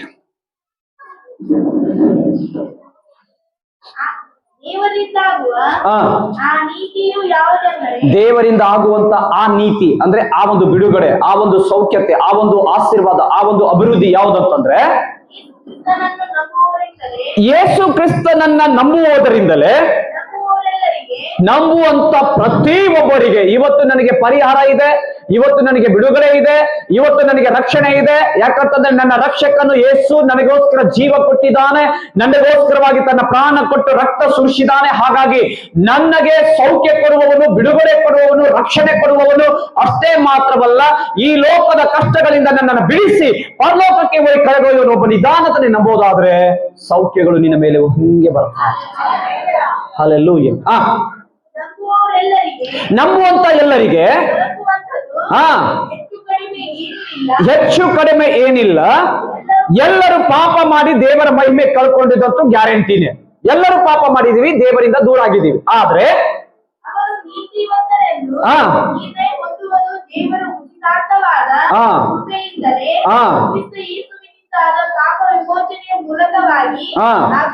ಹಲ್ಲೆಲೂಯಾ. ದೇವರ ಮೇಲೆ ನಂಬಿಕೆ ಇಡುವಂತ ಪ್ರತಿ ಒಬ್ಬೊಬ್ಬರ ಪಾಪಗಳು ಕ್ಷಮಿಸಲ್ಪಡ್ತದೆ. ದೇವರ ಮೇಲೆ ನಿರೀಕ್ಷೆ ಇಟ್ಟು ದೇವರೇ ನನಗಿದ್ದಾನೆ, ದೇವರು ನಮಗ ಪರಿಹಾರಕನಿದ್ದಾನೆ, ದೇವರು ನನಗೆ ಸೌಖ್ಯ ಪಡಿಸ್ತಾನೆ, ನನ್ನ ಕುಟುಂಬದ ಒಂದು ಸ್ಥಿತಿ ಬದಲಿಸ್ತಾನೆ, ನನ್ನ ಮೇಲೆ ಇರುವಂತಹ ಶಾಪಗಳನ್ನ ತೆಗೆದು ಹಾಕ್ತಾನೆ ಅಂತ ಹೇಳಿ ನೀನು ನಂಬೋದಾದ್ರೆ, ಒಬ್ಬ ರಕ್ಷಕನಿದಾನನು ಅಂತ ಒಂದು ನಂಬಿಕೆ ನಿನಗಿರೋದಾದ್ರೆ ಖಂಡಿತವಾಗಿ ನಿನ್ನ ಪಾಪಗಳಿಗೆ ಕ್ಷಮಾಪಣೆ ಉಂಟಾಗುತ್ತೆ. Hallelujah, hallelujah. ದೇವರ ನಾಮಕ್ಕೆ ಸ್ತೋತ್ರ. ಡಾಕ್ಟರ್ ಕಡೆಗೆ ಹೋಗ್ರಿ, ಪಾಪ ಜಾಸ್ತಿ ಆಗೈತೆ, ಒಂದ್ 2 ಇಂಜೆಕ್ಷನ್ ಮಾಡ್ರಿ ಅಂತ ಮಾಡ್ತಾರೆ. ಹಲ್ಲೆಲೂಯಾ. ಡಾಕ್ಟರ್ ಕಡೆ ಹೋಗಿ, ಪಾಪ ಬಹಳ ಜಾಸ್ತಿ ಮಾಡ್ಬಿಟ್ಟಿದೀನ್ರಿ, ಒಂದ್ 2 ಇಂಜೆಕ್ಷನ್ ಮಾಡ್ರಿ ಕಡಿಮೆ ಆಗೋಂಗ ಅಂತ ಹೇಳಿ ಆಗತ್ತಾ? ಇಲ್ಲ. ನೀನು ಪಾಪ ಕ್ಷಮಾಪಣೆ ಆಗ್ಬೇಕಾದ್ರೆ ಪಾಪವನ್ನ ಕ್ಷಮಿಸುವಂತ ಕರ್ತನ ಹತ್ರ ಬರಬೇಕು. ಹಲ್ಲೆಲೂಯಾ. ದೇವರ ಪವಿತ್ರ ನಾಮಕ್ಕೆ ಸ್ತೋತ್ರ. ಇನ್ನೊಂದು ವಾಕ್ಯವನ್ನ ನಾನು ಸ್ವಲ್ಪ ಸೂಕ್ಷ್ಮವಾಗಿ ಗಮನಿಸ್ತಾ ಹೋಗೋಣ. 8ನೇ ಅಧ್ಯಾಯಕ್ಕೆ ಹೋಗೋಣ. ಅದೇ ರೋಮ 8ನೇ ಅಧ್ಯಾಯ 33ನೇ ವಾಕ್ಯ. ಈಗ 1 ನಿಮಿಷ, ದೇವರು ಎಷ್ಟು ಜನ ನನಗೆ ಆರಿಸ್ಕೊಂಡಿದಾರ ಅಂತ ಅನ್ಕೋತೀರಾ? ಆರಿಸ್ಕೊಂಡಿದಾರ ದೇವರು? ಹೆಂಗ್ ಆರಿಸ್ಕೊಂಡಿದ್ದಾನೆ? ದೇವರನ್ನ ತುಂಬಿಕೊಂಡಿದಾನೋ ಆರಿಸ್ಕೊಂಡಿದಾನೋ? ತುಂಬೋದಕ್ಕೂ ಆರಿಸೋದಕ್ಕೂ ಬೇರೆ ಇದೆ. ಹಲ್ಲೆಲೂಯಾ. ತುಂಬೋದ್ರಾಗ ಕಸಾನೂ ಇರ್ತದೆ, ಕಡ್ಡಿನೂ ಇರ್ತದೆ. ಆದ್ರೆ ಆಯ್ಕೆ ಅಂತಂದಾಗ ಹಲ್ಲೆಲೂಯಾ, ಅದನ್ನ ಚಾಯ್ಸ್ ಮಾಡಿ ಅದನ್ನ ಇದು ಬೇಕಂತ ಹೇಳಿ ಆಯ್ಕೆ ಮಾಡ್ತಾರೆ. ಆಯ್ಕೆ ಮಾಡಿದಾರ ದೇವರು? ಆಯ್ಕೆ ಮಾಡಿದ್ದಾಗಿದ್ರೆ ಸಂತೋಷ ಪಡ್ರಿ. ಹಲ್ಲೆಲೂಯಾ. ಯಾಕೆ ಸಂತೋಷ ಪಡ್ಬೇಕು? ಇವರು ಆದುಕೊಂಡವರ ಮೇಲೆ ಯಾರು ತಪ್ಪು ಹೊರಿಸಕ್ಕಾಗೋದಿಲ್ಲ. ನಿನಗೆ ಹೇಳ್ಬೋದು, ನೀನೊಬ್ಬ ಪಾಪಿ, ನೀನೇನೋ ತಪ್ಪು ಮಾಡಿಬಿಟ್ಟಿದ್ದೆ, ಅದಕ್ಕೆ ನಿನಗೆ ಹಿಂಗ್ ಬಂದೈತಿ. ನಿನಗೆ ಮನಸ್ಸು ಸರಿ ಇಲ್ಲ, ಅದಕ್ಕೆ ನಿನಗೆ ಇಂಥ ಕಷ್ಟ ಬಂದೈತಿ. ಹೇಳ್ತಾರಲ್ರಿ, ನೀನ್ ಇನ್ನೊಬ್ಬರಿಗೆ ಅನ್ಯಾಯ ಮಾಡಿದ ಇವತ್ತು ನಿನಗೆ ಹಿಂಗ್ ಕಾಡಾಕತ್ತೈತಿ. ಏನು ಕಾಡಂಗಿಲ್ಲ, ಏನು ಆಗೋದಿಲ್ಲ. ಆದ್ರೆ ತಪ್ಪು ಮಾಡಿದ್ವಿ, ಹೌದು ತಪ್ಪು ಮಾಡಿದ್ವಿ ಅಂತ ಇವತ್ತು ಒಪ್ಕೊಳ್ಳೋದಾದ್ರೆ ಖಂಡಿತವಾಗಿ ಎಲ್ಲ ಶಾಪಗಳು ಮುರಿಯಲ್ಪಡ್ತವೆ, ಎಲ್ಲ ಕಟ್ಟುಗಳು ಮುರಿಯಲ್ಪಡ್ತವೆ. ಅದು ಒಪ್ಕೊಳ್ಳುವಂತ ಮನಸ್ಥಿತಿ ಮನುಷ್ಯನಿಗಿಲ್ಲ ಇವತ್ತು. ಹಲ್ಲೆಲೂಯಾ. ಕೆಲವರು ಇರ್ತಾರೆ ನನ್ನ ಜೊತೆ, ಕೆಲವರು ಮಾತಾಡ್ತಾ ಇರ್ತಾರೆ, ನಾನು ಏನೂ ತಪ್ಪು ಮಾಡಿಲ್ರಿ, ಅವರೇ ನನ್ನ ಮೇಲೆ ಬರ್ತಾರೆ. ನೀನ್ ತಪ್ಪು ಮಾಡ್ಲಾರ್ದೆ ಸುಮ್ಮನೆ ಬರ್ತದೇನದು? ಏನೋ ಒಂದು ಆಗಿರ್ತದಲ್ಲ, ಏನೋ ಒಂದು ಆಗತ್ತೆ. ನಾನು ಏನೂ ತಪ್ಪು ಮಾಡಿಲ್ಲ, ಏನೂ ತಪ್ಪು ಮಾಡಿಲ್ಲ ಅಂತಂದ್ರೆ ನೀನ್ ದೇವರಾಗ್ಬಿಡ್ತೀಯ. ಹಲ್ಲೆಲೂಯಾ. ಅರ್ಥ ಮಾಡ್ಕೋ, ನಾನು ಒಂದು ಮಾತಾಡಿಲ್ಲ, 4 ಮಾತಾಡಿರ್ತಿ, ಆದ್ರೆ ನಿನ್ ಬಾಯಲ್ಲಿ ಬರೋದು ಒಂದು ಮಾತಾಡಿಲ್ಲ. ಮಾತಾಡಿರ್ತೀವಿ, ಹೇಳಿರ್ತೀವಿ, ಎಲ್ಲವೂ ಆಗಿರ್ತವೆ, ಆದ್ರೆ ಒಪ್ಕೊಳ್ಳುವಂತ ಮನಸ್ಥಿತಿ ಇಲ್ಲ. ಆದ್ರೆ ದೇವರು ಇವತ್ತು ಹೇಳೋದು ಏನ್ ಗೊತ್ತಾ? ನೀನು ಒಪ್ಕೊಳ್ಳದೆ ಇರುವಂತ ಒಂದು ವಿಷಯ ಏನಂತಂದ್ರೆ, ನನಗೆ ನೀನ್ ಜೀತ ಇಟ್ಕೊಂಡ ಮಾಡಿದ್ದಿ, ನನಗೆ ಆಳಿನ ರೀತಿಯಲ್ಲಿ ನೋಡ್ತಾ ಇದ್ದಿ. ಇವತ್ತು ಒಪ್ಕೊಳ್ಳೋದಾದ್ರೆ ನಾನ್ ಯಾರಂತ ನಾನು ನಿನ್ನನ್ನು ತೋರಿಸ್ಕೊಡ್ತೇನೆ. ನೀನು ಒಪ್ಕೋತೀಯ? ಇವತ್ತು ದೇವರು ನನ್ನನ್ನು ಕ್ಷಮಿಸ್ತಾನಂತ ಮನಸ್ಸಿದೆಯಾ ನಿನಗೆ? ದೇವರು ಒಂದ್ ವೇಳೆ ನಿನ್ನ ಪಾಪಗಳು ಕ್ಷಮಿಸ್ಬಿಟ್ಟಿದ್ದಾನಂತಂದ್ರೆ ಯಾರು ನಿನ್ನ ಮೇಲೆ ತಪ್ಪು ಹೊರಿಸೋರು? ಯಾರು ನಿನ್ನ ಮೇಲೆ ತಪ್ಪು ಹೊರಿಸೋದಕ್ಕೆ ಸಾಧ್ಯ? Hallelujah, hallelujah. ಪಕ್ಕದಲ್ಲಿದ್ದವರಿಗೆ ಸ್ವಲ್ಪ ಬಡದ್ ಎಬ್ಬಸ್ರಿ, ನಿದ್ದೆಯಿಂದ ಹೇಳು ಅಂತ ಹೇಳಿ. ಹಲ್ಲೆಲೂಯಾ. ನಿದ್ದೆ ಬಂದೇ ಬಿಡ್ತದ್ರಿ. ಹಲ್ಲೆಲೂಯಾ. ನಿನ್ನ ಅಪೋಸಿಟ್ ನಂದು ಕಣ್ಣದ ಒಂದ್ ಸ್ವಲ್ಪ ನೆನಪಿರ್ಲಿ. ಪಾಪ ಇಲ್ರಿ, ಹುಡುಗರು ಬಾಳ ಬಂದಾರಂತ ರಾತ್ರಿ ಕಾವಲಿ ಇಟ್ಟು ನಿದ್ದೆ ಬರತೈತಿ. ಏನ್ ಮಾಡೋದು? ಇಲ್ಲಾರ ಮಲಗ ಹೋಗ್ತೀವಿ. ಸ್ವಲ್ಪ ಕಳ್ರು ಜಾಸ್ತಿ ಆಗ್ಯಾರಂತ್ರಿ, ರಾತ್ರಿ ಎಲ್ಲ ಕಾವಲಿ ಮಾಡ್ತೀವಿ. ಬಟ್ ಇಲ್ಲಿ ಸ್ವಲ್ಪ ಟೈಮ್ ಐತಿ, ಮಕ್ಕೊಂಡು ಹೋಗ್ಬಿಡ್ತೀವಿ. ಹಲ್ಲೆಲೂಯಾ. ಪ್ರಿಯರೇ, ಸ್ವಲ್ಪ ಗಮನಿಸ್ರಿ, ಮುಂದೆ ಹೋಗೋಣ. ನಮ್ಮನ್ನು ನೀತಿವಂತರೆಂದು ನಿರ್ಣಯಿಸುವವರಾಗಿದ್ದಾನೆ. ಅಪರಾಧಿಗಳೆಂದು ನಿರ್ಣಯಿಸುವವರು ಯಾರು? ಕ್ರಿಸ್ತ ಯೇಸು ಮರಣವನ್ನು ಹೊಂದಿದ್ದಲ್ಲದೆ ಜೀವಿತನಾಗಿ ಎದ್ದು ದೇವರ ಫಲ ಪಡೆಯಲಿದ್ದು ನಮಗೋಸ್ಕರ ಈಗಲೂ ಕೂಡ ನಮಗೋಸ್ಕರವಾಗಿ, ನಮ್ಮ ಪಾಪದ ವಿಮೋಚನೆಗೋಸ್ಕರವಾಗಿ ಕರ್ತನು ನನಗಾಗಿ ಬೇಡಿಕೊಳ್ತಾ ಇದ್ದಾನೆ. ಈಗಲೂ ಕೂಡ ಆತನ ಒಂದು ಮನಸ್ಸಿದೆ, ನನ್ನ ಮಕ್ಕಳು ಆ ಪಾಪದಿಂದ ಹೊರಬರಬೇಕಂತ ಹೇಳಿ, ಆ ಶಾಪದಿಂದ ಹೊರಬರಬೇಕಂತ ಹೇಳಿ ದೇವರು ಇವತ್ತೂ ಕೂಡ ನಿನ್ನ ಮೇಲೆ ಆಸೆ ಇಟ್ಟಿದ್ದಾನೆ. ಹಲ್ಲೆಲೂಯಾ. ಯಾಕೆ ನಿನ್ನ ಪಾಪ ನಾನು ನೆನಪಿಗೆ ತಗೊಳ್ಳೋದಿಲ್ಲ ಅಂತ ಹೇಳ್ತಾ ಇದ್ದಾರೆ ಗೊತ್ತಾ? ನೀನ್ ಬೇಕು ನನಗೆ. ದೇವರು ಹೇಳ್ತಾ ಇದ್ದ, ನೀ ನನಗೆ ಬೇಕು, ಅದಕ್ಕೆ ನಾನು ಎಲ್ಲಾ ತಪ್ಪುಗಳನ್ನು ಕ್ಷಮಿಸ್ಬಿಡ್ತೇನೆ. ಹಲ್ಲೆಲೂಯಾ. ಎಲ್ಲಾ ಪಾಪಗಳನ್ನು ಕ್ಷಮಿಸ್ಬಿಡ್ತೇನೆ. ಆದ್ರೆ ನೀನ್ ಒಳ್ಳೆಯವನಾಗಿ ಜೀವಿಸ್ಬೇಕು, ಯಾರಿಗೂ ಅನ್ಯಾಯ ಮಾಡಬೇಡ, ಯಾರ ಬಗ್ಗೆ ಅದು ಕೆಟ್ಟದ್ದು ಮಾತಾಡಬೇಡ. ಒಂದ್ ವೇಳೆ ನಿನಗೆ ಕಷ್ಟ ಆದ್ರೂ ಪರವಾಗಿಲ್ಲ, ಇನ್ನೊಬ್ಬರಿಗೆ ಒಳ್ಳೆದನ್ನ ಮಾಡು. ಹಲ್ಲೆಲೂಯಾ. ನಿನಗೆ ಅವಮಾನ ಆದ್ರೂ ಪರವಾಗಿಲ್ಲ, ಇನ್ನೊಬ್ಬರಿಗೆ ಸನ್ಮಾನಿಸು. ಒಂದ್ ವೇಳೆ ನಿನಗೆ ಊಟಕ್ಕಿಲ್ಲದಿದ್ರು ಪರವಾಗಿಲ್ಲ, ನೀನು ಉಪವಾಸ ಇದ್ರೂ ಪರವಾಗಿಲ್ಲ, ಇನ್ನೊಬ್ಬರಿಗೆ ಒಂದು ರೊಟ್ಟಿ ಆದ್ರೂ ಕೊಡು. ದೇವರು ಇದನ್ನು ನೋಡ್ತಾ ಇದ್ದಾನೆ. ಅದಕ್ಕೋಸ್ಕರ ನಾನು ನಿನ್ನ ತಪ್ಪುಗಳನ್ನು ಕ್ಷಮಿಸ್ತೇನೆ, ಅದಕ್ಕಾಗಿ ನಿನ್ನ ಪಾಪಗಳನ್ನ ಕ್ಷಮಿಸ್ತೇನೆ. ಹಲ್ಲೆಲೂಯಾ. ಅದಕ್ಕಾಗಿ ನಾನು ನಿನ್ನ ತಪ್ಪುಗಳನ್ನ, ನಿನ್ನ ಪಾಪಗಳನ್ನ ಜ್ಞಾಪಕಕ್ಕೂ ಕೂಡ ತೆಗೆದುಕೊಳ್ಳೋದಿಲ್ಲ. ಇವತ್ತು ನೀನು ಬದಲಾಗ್ಬೇಕಷ್ಟೇ, ನೀನು ನನ್ನ ಜೊತೆ ಇರ್ಬೇಕಷ್ಟೇ. ಹಲ್ಲೆಲೂಯಾ. ನೀನು ನನ್ನ ಸಂಗಡ ಜೀವಿಸ್ಬೇಕು ಅಷ್ಟೇ. ಇವತ್ತು ದೇವರು ಕೇಳ್ತಿರೋ, ಮನುಷ್ಯ ಲಾಭಕ್ಕಾಗಿ ಏನೆಲ್ಲ ಮಾಡ್ತಾನೆ. ಇವತ್ತು ದೇವರು ಹೇಳ್ತಾನೆ, ಲಾಭಕ್ಕೋಸ್ಕರ ಕೆಟ್ಟ ಕೆಲಸ ಮಾಡೋದಕ್ಕೂ ಹಿಂಸರಿಯೋದಿಲ್ಲ. ಆದ್ರೆ ದೇವರು ಹೇಳ್ತಾನೆ, ಒಳ್ಳೆಯವನಾಗೋದಕ್ಕೆ ಕೆಟ್ಟದನ್ನ ಬಿಟ್ಟು ಬಾ ಕರೀತಾ ಇದ್ದಾನೆ. ಹಲ್ಲೆಲೂಯಾ. 4ನೇ ಅಧ್ಯಾಯ, ರೋಮ 4ನೇ ಅಧ್ಯಾಯ 7ನೇ ವಾಕ್ಯ ನೋಡ್ರಿ. ಅಪರಾಧಗಳು ಯಾರ ಅಪರಾಧಗಳು ಪರಿಹಾರವಾಗಿದೆಯೋ, ಕೇಳ್ತಾ ಇದ್ರಲ್ಲ, ಯಾರ ಪಾಪಗಳು, ಯಾರು ದೊಡ್ಡ ಶ್ರೀಮಂತ, ಯಾರು ಗ್ರೇಟ್ ಅಂತ ನಿಮ್ಗೆ ಹೇಳ್ತೀನಿ ನೋಡ್ರಿ. ದೊಡ್ಡ ರೊಕ್ಕ ಮಾಡ್ಕೊಂಡು, ದೊಡ್ಡ ಬಿಲ್ಡಿಂಗ್ ಕಟ್ಕೊಂಡು, ಕಾರ್ ಬಂಗ್ಲೆಯಲ್ಲಿ ಓಡುವವರು ಅಲ್ಲ, ಅವರಲ್ಲ. ಆದ್ರೆ ಇವ್ ದೇವರು ನಿನ್ಗೆ ಹೇಳ್ತಿರುವಂತ ಒಂದು ನಿನ್ನ ಶ್ರೀಮಂತಿಕೆಯನ್ನ ದೇವರು ತೋರಿಸ್ತಾ ಇದ್ದ ನೋಡ್ರಿ. ಹೆಂಗಂತೆ, ಯಾರ ಪಾಪಗಳು ಕ್ಷಮಿಸಲ್ಪಟ್ಟಿದೆಯೋ, ದ್ರೋಹಗಳು ಅಳಿಸಲ್ಪಟ್ಟಿದೆಯೋ ಅವರೇ ಧನ್ಯರು. ಇವರಿಗಿಂತ ಶ್ರೇಷ್ಠವಾದವರು ಇನ್ನೊಬ್ಬರಿಲ್ಲ. ನಿನ್ ಕಡೆ ದುಡ್ಡು ಇರ್ಲಿಕ್ಕಿಲ್ಲ, ನಿನ್ನ ಕಡೆ ಆಸ್ತಿ ಇಲ್ಲದೆ ಇರಬಹುದು, ನಿನ್ನ ಕಡೆ ಏನೂ ಇಲ್ಲದೆ ಇರಬಹುದು. ಆದ್ರೆ ನೀನು ಒಂದು ವಿಷಯದಲ್ಲಿ ಶ್ರೀಮಂತನಾಗಿದ್ದಿ. ನಿನ್ನ ಕಷ್ಟ ಬಂದ್ರೂ ಕೂಡ ಅದನ್ನ ಸಹಿಸಿಕೊಂಡು ಇನ್ನೊಬ್ಬರಿಗೆ ಒಳ್ಳೇದು ಮಾಡುವಂತ ಒಂದು ಮನಸ್ಸಿದೆಯಲ್ಲ, ಅದು ಮಾತ್ರ ನೀನು ಎಲ್ಲಾ ಶ್ರೀಮಂತರಿಗಿಂತ ಉನ್ನತವಾಗಿ ಇಟ್ಟಿರುವಂತ. ಅದಕ್ಕೆ ದೇವರು ಹೇಳ್ತಿರುವಂತ ವಿಷಯ ಏನು ಗೊತ್ತಾ? ನಿನ್ನ ಪಾಪಗಳು ಒಂದು ವೇಳೆ ಕ್ಷಮಿಸಲ್ಪಟ್ರೆ, ನಿನ್ನ ದ್ರೋಹಗಳು ಅಳಿಸಲ್ಪಟ್ರೆ ನೀನೇ ಧನ್ಯನು. ನೀನೇ ಧನ್ಯನು. ಹಾಲೆಲೂಯ್ಯ. ಮುಂದೆ ಹೇಳ್ತದೆ, ಕರ್ತನು ಯಾರ ಪಾಪವನ್ನು ತನ್ನ ಲೆಕ್ಕದಲ್ಲಿ ಇಟ್ಟುಕೊಳ್ಳೋದಿಲ್ವೋ ಆ ಮನುಷ್ಯನೇ ಧನ್ಯನಾಗಿದ್ದಾನೆ. ಹಾಗಾದ್ರೆ ಇವತ್ತು ದೇವರು ಹೇಳ್ತಾ ಇದ್ದಾನೆ, ನಿನ್ನ ಪಾಪಗಳು ನನ್ನ ಲೆಕ್ಕದಲ್ಲಿ ಇಟ್ಕೊಳ್ಳೋದಿಲ್ಲ. ಇದರ ಇಲ್ಲೇ ದೇವರು ಹೇಳ್ತಿರುವಂತ ವಿಷಯ, ನಿಮ್ಮ ಪಾಪಗಳು ನನ್ನ ಲೆಕ್ಕದಲ್ಲಿ ನಾನು ಇಡೋದಿಲ್ಲ. ಹಾಗಾದ್ರೆ ಯಾರು ಧನ್ಯರು? ಹಾಲೆಲೂಯ್ಯ. ನಾವು ಅಲ್ಲ, ನಾನು ಧನ್ಯ. ನಾವು ಅಂತೇಳಿ ಗುಂಪಿನಲ್ಲಿ ಹೋಗ್ಬಾರ್ದು. ಹಾಲೆಲೂಯ್ಯ. ಯಾವಾಗ ನಾನಾಗಿ ಅದನ್ನ ಸ್ವೀಕಾರ ಮಾಡ್ತೀಯೋ ನನಗೆ ಮುಕ್ತಿ ಸಿಗತ್ತೆ. ಯಾವಾಗ ನಾನಾಗಿ ಅದನ್ನ ಅಂಗೀಕಾರ ಮಾಡ್ಕೊಳ್ತೀನೋ ಅದಕ್ಕೆ ಮುಕ್ತಿ ಸಿಗತ್ತೆ. ಕೆಲ ಪಂಡಿತರು ಇರ್ತಾರೆ, ಇಲ್ಲಿ ಕೂತವ್ರಲ್ಲಿ ಇರ್ಬೋದು ಕೆಲವರು, ಇದು ನಾನ್ ಪಾಪ ಮಾಡಿ, ಇಲ್ಲಿ ಪಕ್ಕದಲ್ಲಿ ಕೂತಾರಲ್ಲ ಯಾರು, ನಾನ್ ಪಾಪ ಮಾಡ್ಲಿಲ್ಲ, ಪಕ್ಕದಲ್ಲಿ ಇದ್ದಾರೆ, ಇವ್ರಿಗಿದು. ಹಾಲೆಲೂಯ್ಯ. ಇವರಿಗದು, ನನಗಲ್ಲ. ನಾನು ಬಹಳ ಒಳ್ಳೆಯವನು, ನಾನು ಬಹಳ ಒಳ್ಳೆ ಮನಸ್ಸುಳ್ಳವನು, ಅನೇಕರಿಗೆ ದಾನ ಧರ್ಮ ಮಾಡ್ತೀನಿ, ಅನೇಕರಿಗೆ ಒಳ್ಳೆದನ ಮಾಡ್ತೀನಿ. ಆ ಒಳ್ಳೆತನ ಅವನಿಗೆ ಒಳ್ಳೇದಾಗಿರ್ಬಹುದು, ಆದ್ರೆ ದೇವರು ನಿನ್ಗೆ ಒಳ್ಳೆಯವನು ಅಂತ ಹೇಳ್ಬೇಕಲ್ಲ.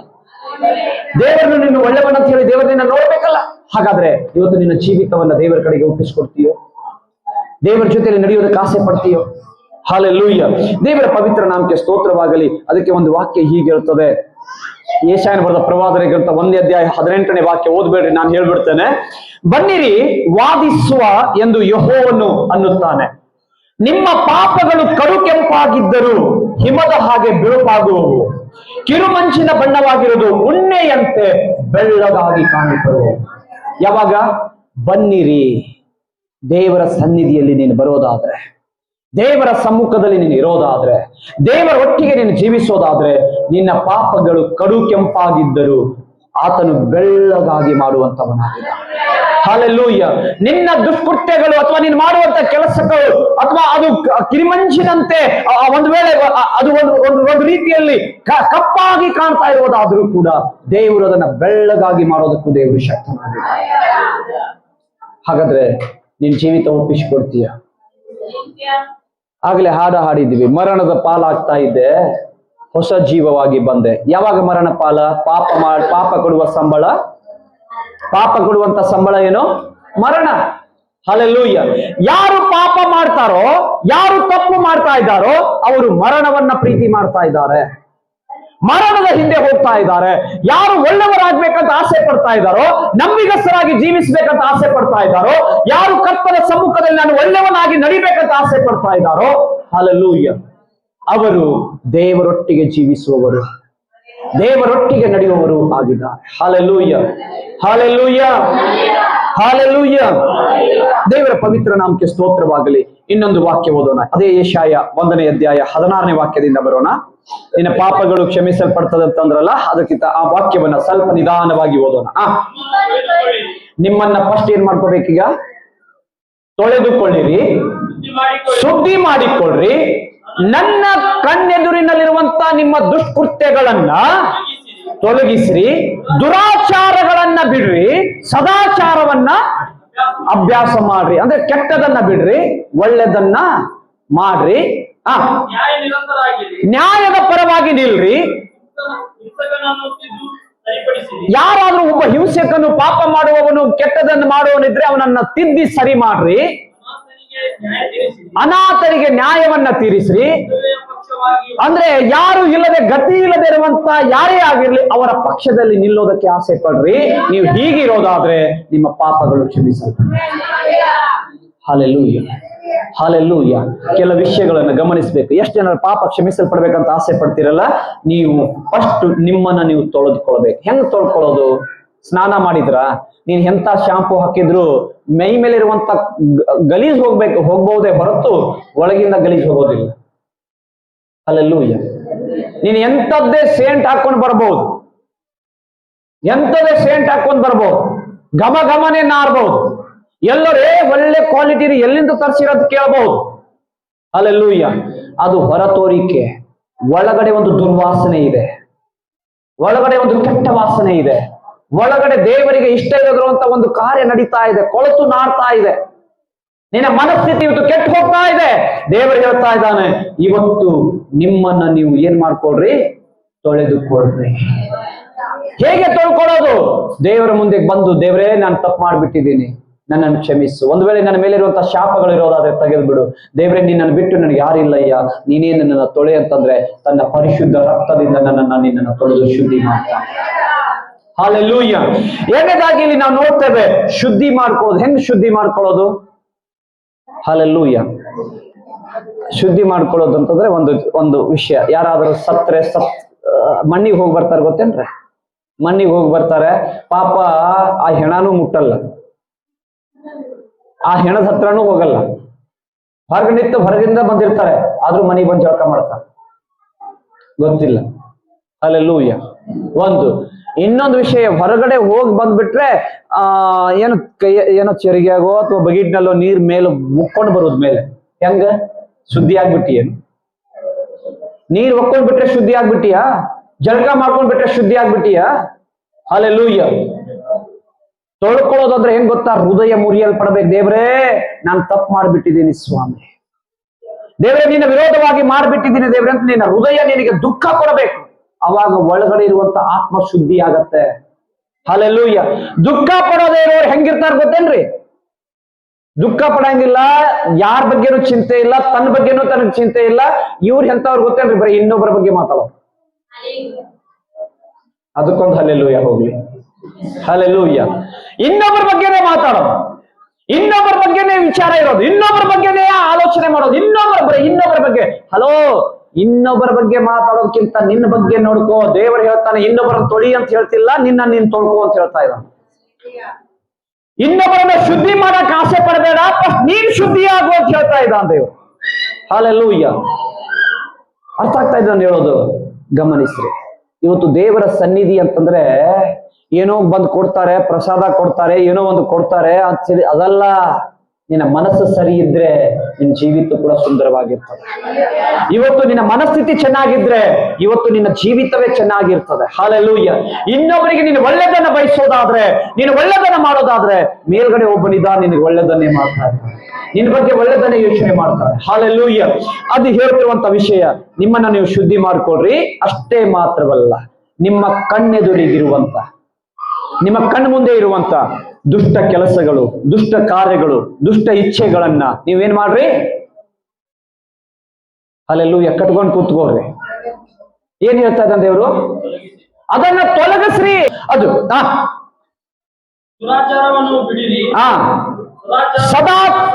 ಸದಾಚಾರವನ್ನ ಅಭ್ಯಾಸ ಮಾಡ್ರಿ. ದುರಾಚಾರ ಅಂದ್ರೆ ಕೆಟ್ಟದನ್ನ ಬಿಡ್ರಿ, ಒಳ್ಳೆದನ್ನ ಹಿಡ್ಕೊಳ್ರಿ. ನ್ಯಾಯದ ಪರವಾಗಿ ನಿಲ್ರಿ, ಹಿಂಸಕರನ್ನ ತಿದ್ದಿ ಸರಿಪಡಿಸ್ರಿ, ಅನಾಥರಿಗೆ ನ್ಯಾಯದ ಪರವಾಗಿ ಆದ್ರೆ ನ್ಯಾಯವನ್ನ ಕೊಡಿಸ್ಕೊಡ್ರಿ. ಹಲ್ಲೆಲೂಯಾ. ವಿಧವೆಯರ ಪಕ್ಷದಲ್ಲಿ ನಿಲ್ರಿ. ಅದರ ಅರ್ಥ ಯಾರು ಇಲ್ಲದೆ ಗತಿ ಇಲ್ಲದವರ ಜೊತೆಯಲ್ಲಿ ವಾದಿಸ್ರಿ, ನಿಲ್ರಿ ಅಂತ ಹೇಳ್ತಾರೆ. ಇದು ಪಾಪದ ಮುಕ್ತಿ ಹೊಂದಿರುವಂತ ವ್ಯಕ್ತಿ. ಹಾಗಾದ್ರೆ ಯೆಶಾಯ ಬರೆದ ಪ್ರವಾದನೆ ಗ್ರಂಥ 48ನೇ ಅಧ್ಯಾಯಕ್ಕೆ ಮತ್ತೆ ಹೋಗೋಣ. 48ನೇ ಅಧ್ಯಾಯ 8ನೇ ವಾಕ್ಯ ಓದ್ತೀರಾ?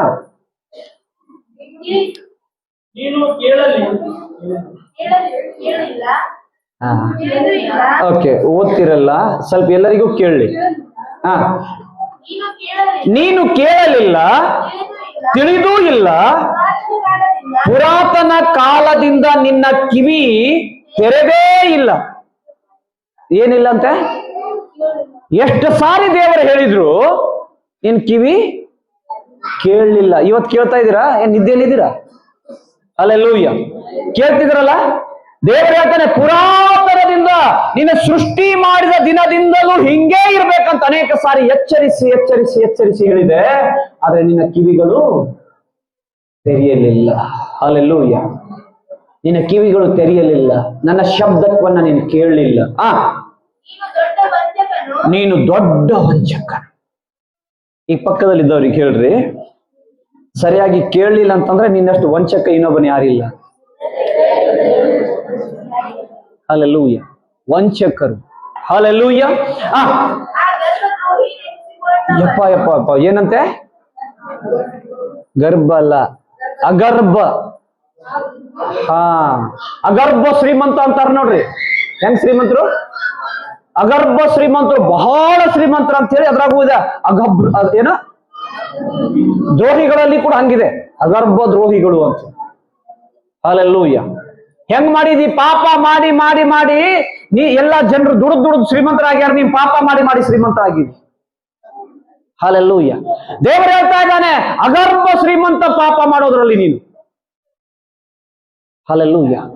ತಪ್ಪು ಹೇಳೋದ್ರಲ್ಲಿ, ಇನ್ನೊಬ್ಬರ ಮೇಲೆ ಅನ್ಯಾಯ ಮಾಡೋದ್ರಲ್ಲಿ ಶ್ರೀಮಂತಿಕೆ ಇದೆ ನಿನಗೆ. ದೊಡ್ಡ ಶ್ರೀಮಂತ ನೀನು ಪಾಪ ಮಾಡಿ ಮಾಡಿ. ಹಲ್ಲೆಲೂಯಾ. ಅಗರ್ಭ ದ್ರೋಹಿ ಆಗಿದೆ. ಹಲ್ಲೆಲೂಯಾ. ದ್ರೋಹಿ ಎನಿಸಿಕೊಂಡವನು ಎಂದು ನಾನು ತಿಳಿದುಕೊಂಡಿದ್ದೇನೆ. ನಾನ್ ತಿಳ್ಕೊಂಡಿದ್ದೀನಿ. ದೇವ್ರ ನನಗೆ ಹೆಂಗ್ ತಿಳ್ದಾನಂತ ನೋಡ್ರಿ. ಒಳ್ಳೆಯವರಂತಲ್ಲ, ನೀನ್ ಬಹಳ ದೊಡ್ಡ ದ್ರೋಹಿ ಅಂತ ದೇವ್ರು ತಿಳ್ದಾನಂತ. ಮನುಷ್ಯ ದ್ರೋಹಿ ಅಂತ ಹೇಳಿ ದೇವರು ತಿಳ್ಕೊಂಡಿದ್ದಾನಂತೆ. ಮನುಷ್ಯ ದ್ರೋಹದಿಂದ ತುಂಬಿದಾನ ದೇವರು ತಿಳ್ಕೊಂಡಿದ್ದಾನಂತೆ. ಅದಕ್ಕೆ ದೇವರು ಹೇಳ್ತಾನೆ, ನೀನು ದ್ರೋಹದಿಂದ ತುಂಬಿರುವ ಕಾರಣದಿಂದವೇ ನಾನು ನಿನ್ನ ದ್ರೋಹವನ್ನ ನೆನಪಿನಲ್ಲಿ ಇಟ್ಕೊಳ್ಳೋದಿಲ್ಲ, ನಿನ್ನನ್ನು ಕ್ಷಮಿಸ್ಬೇಕಂತ ಹೇಳಿ ಬಂದಿದ್ದೀನಿ. ಹಲ್ಲೆಲೂಯಾ. ನಾನು ನಿನ್ನನ್ನು ಕ್ಷಮಿಸ್ಬೇಕಂತ ಬಂದಿದ್ದೀನಿ. ಪಾಪದಲ್ಲಿ ಬಹಳ ಮುಳುಗ್ಬಿಟ್ಟಿದ್ದಿ, ಅಲ್ಲಿಂದ ನಾನು ನಿನ್ನ ಹೊರತರಬೇಕಂತ ಬಂದಿದ್ದೀನಿ. ಹಲ್ಲೆಲೂಯಾ. ನನ್ನ ಹೆಸರು ಕೇಳದಂತೆ ನನ್ನ ಯಾಕೆ ನಿನಗೆ ಇವತ್ತು ರಕ್ಷಣೆ ಕೊಡ್ತಾ ಇದ್ದಾನೆ ದೇವ್ರು ಗೊತ್ತಾ? ನನ್ನ ಹೆಸರು ಕೇಳಬಾರ್ದು, ದೇವ್ರ ಹೆಸರು ಕೇಳಬಾರ್ದು ಅಂತ. ನೀನು ಒಳ್ಳೆಯವನಂತಲ್ಲ, ನೀನೇನು ಯಾರಿಗೂ ಹೆಲ್ಪ್ ಮಾಡ್ಬಿಟ್ಟಿದ್ದಿ, ಬಹಳ ಒಳ್ಳೆ ಮನಸ್ಸು ಐತೆ ಅಂತ ದೇವ್ರು ನಿನ್ ಪಾಪ ಕ್ಷಮಿಸ್ತಿಲ್ಲ. ನೀನನ್ನ ಹುಟ್ಟಿಸಿದ ತಪ್ಪಿಗೆ ದೇವ್ರ ಕ್ಷಮಾಪಣೆ ಕೊಡ್ತಾರೆ. ಹಲ್ಲೆಲೂಯಾ. ಅರ್ಥ ಆಗಿಲ್ಲ? ನಿನ್ನನ್ನು ದೇವರು ಸೃಷ್ಟಿ ಮಾಡಿದ ತಪ್ಪಿಗೆ ನಿನ್ ಪಾಪ ಕ್ಷಮಿಸ್ತಾ ಇದ್ದಾನೆ ದೇವರು. ಹಲ್ಲೆಲೂಯಾ. ಅರ್ಥ ಆಗಿಲ್ಲ? ಇನ್ನು ಕೆಲವೊಬ್ರಿಗೆ ಲೈಟೇ ಹತ್ತಿಲ್ಲ. ಹಲ್ಲೆಲೂಯಾ. ನಾನೇನ್ ಹೇಳ್ತಾ ಇದ್ದೀರಿ ಕೇಳ್ತಾ ಇದ್ದೀರಾ? ದೇವರು ನೀನು ಒಳ್ಳೆಯವನು, ಬಹಳ ಸಮಾಧಾನ ಇದಾನ್ರಿ, ಯಾರ ಬಗ್ಗೆ ಮಾತಾಡಲ್ಲ, ಬಹಳ ಒಳ್ಳೆ ಮನುಷ್ಯ ಅಂತ ಹೇಳಿದ್ದೀನಿ, ಪಾಪ ಕ್ಷಮಿಸ್ತಾ ಇಲ್ಲ. ನೀನು ಬಹಳ ಕೆಟ್ಟವನೇ, ದ್ರೋಹಿನೇ ಹೌದು, ಆದ್ರೆ ಏನ್ ಮಾಡೋದು? ಸೃಷ್ಟಿ ಮಾಡಿಬಿಟ್ಟಿನಲ್ಲ, ಅದಕ್ಕೆ ಇವನ್ ಕ್ಷಮಿಸ್ಬೇಕಂತ ಹೇಳಿ ದೇವ್ರು ನಿನ್ ಕ್ಷಮಾಪಣೆ ಕೊಡ್ತಾ ಇದ್ದಾನೆ. ಹಲ್ಲೆಲೂಯಾ. ಹಲ್ಲೆಲೂಯಾ. ಹೇಳ್ತಾರ ನೋಡಿ ತಂದೆ ತಾಯಿಗಳು, ಹುಟ್ಟಿದ ತಪ್ಪಿಗೆ ಬೈತಾರಲ್ರಿ ತಂದೆ. ಸಾಕ್ಬೇಕು, ಏನ್ ಮಾಡೋದು? ಮತ್ತೆ ಹೆಂಗೋ ಹುಟ್ಟುಬಿಟ್ಟಿದ್ದಾರೆ ಮಕ್ಕಳು ಅಂತ ಹೇಳಿ ಕಷ್ಟ ಆದ್ರೂ ಹಾಕ್ಬೇಕು, ಏನಾದ್ರೂ ಕೊಡಬೇಕಲ್ಲ ಮಕ್ಕಳಿಗೆ. ಹಾಗೆ ದೇವರು ಇವತ್ತು ಹೇಳ್ತಾ ಇದ್ದಾನೆ, ನಿನಗೆ ನಾನು ಕ್ಷಮಿಸ್ಬೇಕಂತ ಒಂದು ಉದ್ದೇಶ ಐತಿ. ನೀನ್ ಚಲೋ ಕೆಲಸ ಮಾಡ್ತಾ ಇದೀಯ ಅಂತಲ್ಲ, ನೀನ್ ಕೆಟ್ಟವನೇ ಹೌದು, ಹಾಳಾದವರೇ ಹೌದು, ಇನ್ನೊಬ್ಬರ ಮನೆ ಮುರಿದವರೇ ಹೌದು, ಆದ್ರೂ ಏನು ಮಾಡೋದು? ಹಲ್ಲೆಲೂಯಾ. ಏನೋ ನನ್ನ ಕೈಗಳು ಸೃಷ್ಟಿ ಮಾಡಿದೆವು, ಮನಸ್ಸು ಒಪ್ತಾ ಇಲ್ಲ, ಹಾಗಾಗಿ ನಿಮ್ಮ ಪಾಪಗಳನ್ನು ಕ್ಷಮಿಸ್ಬಿಡಿ. ಹಲ್ಲೆಲೂಯಾ. ನಿಮ್ಮ ತಪ್ಪುಗಳನ್ನು ಕ್ಷಮಿಸ್ತಿದ್ದೀನಿ. ಹೇಗೆ ದೇವರು ಹೇಳ್ತಿರೋದು? ನಿಮ್ಮನ್ನ ಸೃಷ್ಟಿ ಮಾಡಿದ ತಪ್ಪಿಗೆ ಇವತ್ತು ಕ್ಷಮಾಪಣೆ ಕೊಡ್ತಾ ಇದ್ದೇನೆ. ಹಲ್ಲೆಲೂಯಾ. ಹಲ್ಲೆಲೂಯಾ. ನನ್ನ ಹೆಸರು ಕೆಡದಂತೆ ನಿನ್ನ ಮೇಲೆ ಇರುವಂತಹ ಕೋಪವನ್ನ ತಡೆದು ಬಿಡ್ತೀನಿ. ಈ ಕೋಪ ಐತಿ, ತಪ್ಪು ಮಾಡಿದ್ದಿ, ಕೋಪ ಐತಿ, ಆದ್ರೂ ಕಂಟ್ರೋಲ್ ಮಾಡ್ಕೊತೀನಿ. ಹಲ್ಲೆಲೂಯಾ. ಏನೋ ನೀನು ಮಾಡಿದ ತಪ್ಪಿಗೆ ಒಂದು ಹೊಡೆತ ಹೊಡಿಬೇಕಂತ ಆಸೆ ಐತಿ, ಆದ್ರೆ ಏನ್ ಮಾಡೋದು? ಸೃಷ್ಟಿ ಮಾಡಿನಲ್ಲ. ಹಲ್ಲೆಲೂಯಾ. ನಾನೇ ಸೃಷ್ಟಿ ಮಾಡಿನಲ್ಲ, ನನ್ನ ಸೃಷ್ಟಿ. ಕೋಪ ಇದೆ, ಪರವಾಗಿಲ್ಲ, ಆದ್ರೂ ಕೂಡ ನನ್ನ ಕೋಪ ನಾನೇ ಅನ್ಗಿಸ್ಕೋತೀನಿ. ನನ್ನ ಕೋಪವನ್ನ ನಾನೇ ಸಮಾಧಾನ ಮಾಡ್ಕೋತೀನಿ. ಯಾಕಂತಂದ್ರೆ ನಾನು ಯಾರಂತ ಹೇಳಿ ನನಗ್ ಗೊತ್ತು. ನನ್ನ ಹೆಸರಿಗೆ, ನನ್ನ ಕೀರ್ತಿಗೆ ನಾನು ಯಾಕೆ ಸೃಷ್ಟಿ ಮಾಡಿನ ಅಂತ ಹೇಳಿ ನನ್ನ ಸೃಷ್ಟಿಗೆ ಯಾವತ್ತು ಕಳಂಕ ಬರಬಾರ್ದು ಅಂತ ಹೇಳಿಯೇ ನಾನು ಪರಲೋಕ ಬಿಟ್ಟು ಜನರ ಪಾಪವನ್ನು ಕ್ಷಮಿಸಬೇಕು. ಅಲ್ಲೆಲ್ಲೂಯ್ಯ. ಕೆಲವರು ಹೇಳ್ತಾರೆ, ಯೇಸು ಸ್ವಾಮಿಗೆ ತನ್ನನ್ನು ತಾನು ಬದುಕಿಸ್ಕೊಳಕ್ ಆಗ್ಲಿಲ್ಲ, ನಮಗೇನು ಬದುಕಿಸ್ತಾನೆ? ಯೇಸು ಸ್ವಾಮಿ ಸಾಯ್ದಿದ್ರೆ ನಿನಗೆ ನರಕದ ಗತಿಗಿತ್ತು. ಇವತ್ತು ಯೇಸು ಸ್ವಾಮಿ ಸತ್ತು ಆತನ ಸಮಾಧಿ ಸೇರಿ ಮತ್ತೆ ಪುನರ್ಜೀವವಾಗಿ ಪಡೆದಿದ್ದಕ್ಕೆ ಇವತ್ತು ಸಂತೋಷವಾಗಿ ಇವತ್ತು ಚರ್ಚಲ್ಲಿ ಕೂತ್ಕೊಂಡು ದೇವರೇ ನೀನೊಬ್ಬನೇ ನಂಬಿಗಸ್ತನು ಅಂತ ಆರಾಧನೆ ಮಾಡ್ತಾ ಇದ್ದೀವಿ. ಹಲ್ಲೆಲೂಯ್ಯ. ಅದಕ್ಕೆ ಯೇಸು ಸ್ವಾಮಿ ಹೇಳಿದ್ದು, ನನ್ನನ್ನು ಯಾರು ಸಾಯಿಸಕ್ಕಾಗಲ್ಲ, ನನ್ನನ್ನು ನಾನೇ ಸಾಯ್ತೀನಿ ಮತ್ತೆ ನನ್ನಷ್ಟಕ್ಕೆ ನಾನೇ ಎದ್ದು ಬರ್ತೀನಿ ಅಂತ ಹೇಳ್ಬೋದು ಯೇಸು ಸ್ವಾಮಿ. ಗೊತ್ತಾ? ಹಾಗಾದ್ರೆ ಇವತ್ತು ದೇವ್ರು ನಿನ್ಗೆ ಹೇಳ್ತಾ, ನಿನ್ ಸಾಯಿಸೋದಕ್ಕೆ ನನಗೆ ಇಷ್ಟ ಇಲ್ಲ, ಬದುಕ್ಬೇಕಂತ ಆಸೆ, ಬರ್ತೀಯ? ಹಲ್ಲೆಲೂಯ್ಯ. ದೇವರು ಹೇಳ್ತಾನೆ, ಮಗನೇ ಮಗಳೇ, ಸೃಷ್ಟಿ ಮಾಡಿದವ ನಾನು, ಯಾವುದೋ ಒಂದು ಸೃಷ್ಟಿಯದ್ದು ಓಡಬೇಡ, ಸೃಷ್ಟಿಕರ್ತ ನಾನಿದ್ದೀನಿ, ಬಾ, ನಾನು ನಿನ್ನನ್ನು ತೊಳೆದು ಶುದ್ಧಿ ಮಾಡ, ನಿನ್ನನ್ನು ಶುದ್ಧ ಮಾಡೋದಕ್ಕೆ ನಾನಿದ್ದೀನಿ. ಹಲ್ಲೆಲೂಯ್ಯ. ಮುಂದೆ ಹೋಗೋಣ. ನನ್ನ ಕೀರ್ತಿಗೆ ಕಳಂಕ ಬಾರದಂತೆ ಹಾ ತಾಳಿಕೊಳ್ಳುವೆನು. ಹಾ ನೋಡು, ನೋಡು ನಿನ್ನನ್ನು ಶೋಧಿಸಿದ್ದೇನೆ. ನೋಡ್ರಿ, ನಿನ್ನನ್ನ ಶೋಧನೆ ಮಾಡಿದ್ದೀನಿ, ಸ್ವಲ್ಪ ಸ್ವಲ್ಪ ನಿನ್ ಬಗ್ಗೆ ಸ್ಟಡಿ ಮಾಡಿದ್ದೀನಿ. ಎಲ್ಲಿ ತನಕ ಬರುತ್ತೆ? 10ನೇ ವಾಕ್ಯಕ್ಕೆ ಬಂದ್ಬಿಡ್ತೀರಾ? ಆದರೆ ಬೆಳ್ಳಿಯಷ್ಟು ಶೋಧಿಸಲಿಲ್ಲ. ಹಾ, ಬೆಳ್ಳಿ ಎಷ್ಟು ಶೋಧನೆ ಮಾಡ್ಲಿಲ್ಲ.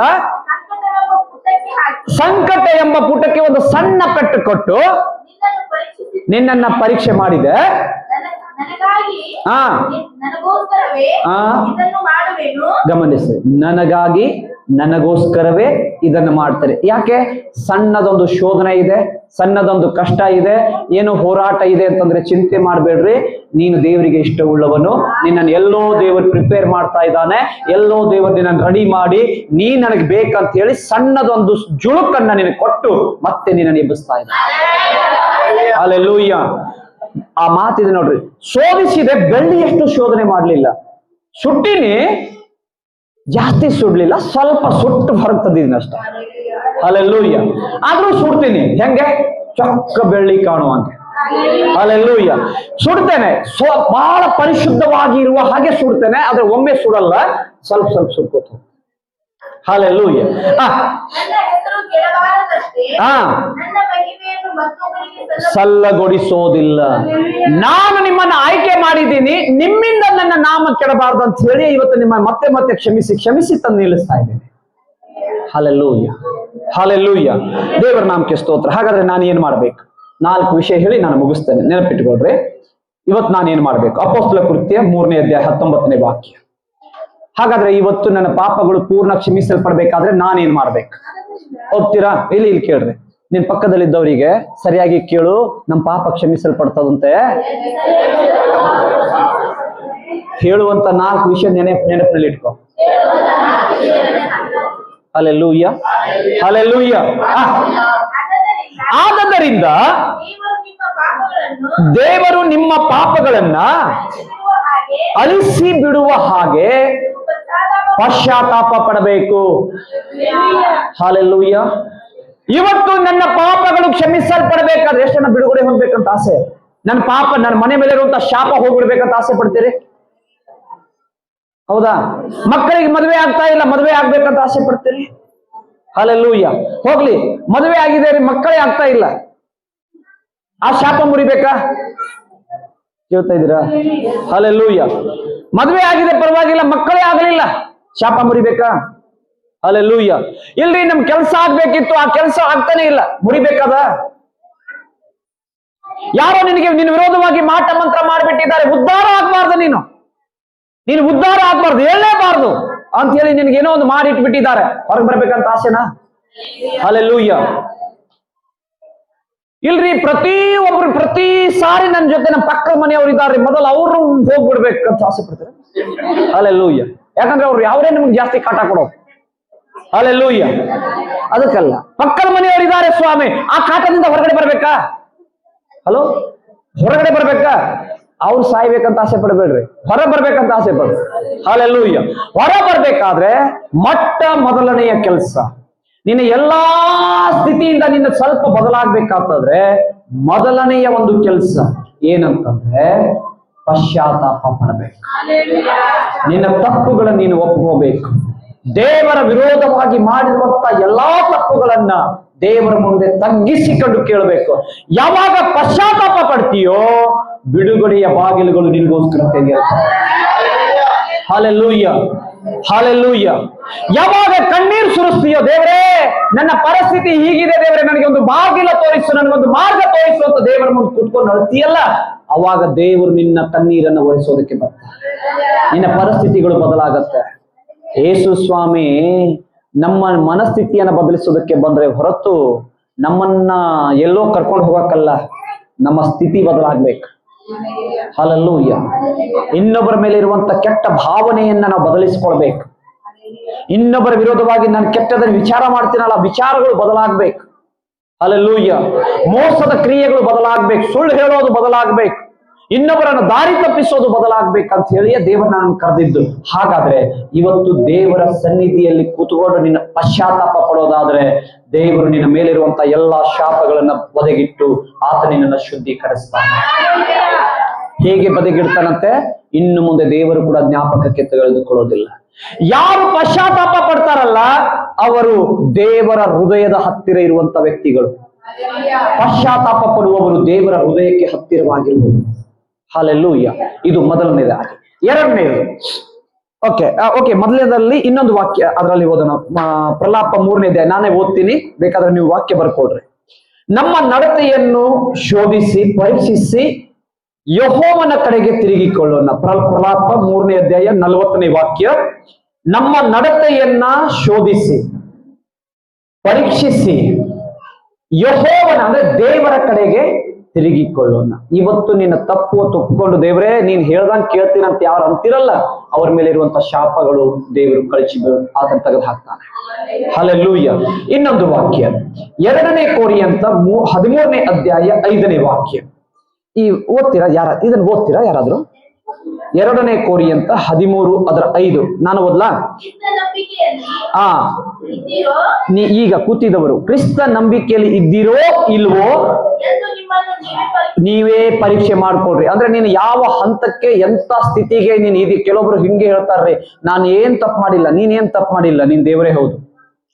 ನೀನೇನ್ ತಪ್ಪು ಮಾಡಿಲ್ಲ, ಯಾಕಂತಂದ್ರೆ ನೀನ್ ದೇವರನ್ನು ಮೀರಿಸುವವನು. ತಪ್ಪು ಮಾಡಿದೀನಿ ಅಂತ ಅನ್ನುವವನು ನೀನ್ ಎಲ್ಲಿ ಇದೀ ಅನ್ನೋದನ್ನು ಸ್ವಲ್ಪ ಅರ್ಥ ಮಾಡ್ಕೋಬೇಕು. ಎಂತ ಹಂತಕ್ಕೆ ಮುಟ್ಟಿದಿ ಅನ್ನೋದನ್ನ ಸ್ವಲ್ಪ ಅರ್ಥ ಮಾಡ್ಕೋಬೇಕು. ಹಲ್ಲೆಲೂಯಾ. ಈಗ ನಿಮ್ಮನ್ನ ನೀವೇ ಪರೀಕ್ಷೆ ಮಾಡ್ಕೋಬೇಕು. ಇನ್ನೊಬ್ಬರು ಪರೀಕ್ಷೆ ಮಾಡಕ್ ಹೋಗ್ಬೇಡ್ರಿ. ಅವನ್ ಹಂಗೆ, ಇವನ್ ಹಂಗೆ, ಅವಳು ಹಾಗೆ, ಇವಳು ಹಾಗೆ. ಇನ್ನೊಬ್ಬರು ತಗೊಂಡು ನಿನಗೆ ಹಾಕ್ಬೇಕು? ಇನ್ನೊಬ್ಬರ ಜೀವನದ ಬಗ್ಗೆ ನಿನಗೆ ಹಾಕ್ಬೇಕು? ಹಲ್ಲೆಲೂಯಾ. ಇನ್ನೊಬ್ಬರ ಬಗ್ಗೆ ಮಾತಾಡೋಕೆ ನಿನಗೆ ಯಾರು ಹಕ್ಕು ಕೊಟ್ರು? ನಿನಗೆ ಯಾರು ಅಧಿಕಾರ ಕೊಟ್ರು ಇನ್ನೊಬ್ಬರ ಬಗ್ಗೆ ಮಾತಾಡೋದಕ್ಕೆ? ಇನ್ನೊಬ್ಬರ ಬಗ್ಗೆ ನಿನ್ ಹಾಗೆ ಅಂತ ಬಳಿ ತೋರಿಸೋದಕ್ಕೆ ನಿನಗೆ ಯಾರು ಹಕ್ಕು ಕೊಟ್ರು? ಇನ್ನೊಬ್ಬರ ತಲೆ ಮೇಲೆ ಗೂಬೆ ಕೂಡಿಸ್ತೀಯಲ್ಲ, ಹಾಗಾದ್ರೆ ನಿನ್ ಮೇಲೆ ಇರೋದು. ಅದಕ್ಕೆ ಯೇಸು ಸ್ವಾಮಿ ಒಂದು ಮಾತು ಹೇಳ್ತಾರೆ ಗೊತ್ತೇನ್ರಿ? ಹಲ್ಲೆಲೂಯಾ. ತಪ್ಪು ಹೊಡಿಸೋರು ಹೆಂಗಿರ್ತಾರ ಅಂತಂದ್ರೆ, ಸ್ವಾಮಿ ಅವರ ಕಣ್ಣಲ್ಲಿ ದೊಡ್ಡ ತೊಲೆ ಬಿದ್ದಿದೆ. ಏನ್ ತೊಲೆ? ತೊಲೆ ಅಂದ್ರೆ ಗೊತ್ತೇನ್ರಿ? ತೊಲೆ ಅಂದ್ರೆ ಏನು? ಹಲ್ಲೆಲೂಯಾ. ಹಂಗಂದ್ರ ತೊಲೆ ಅಂದ್ರೆ ಏನು?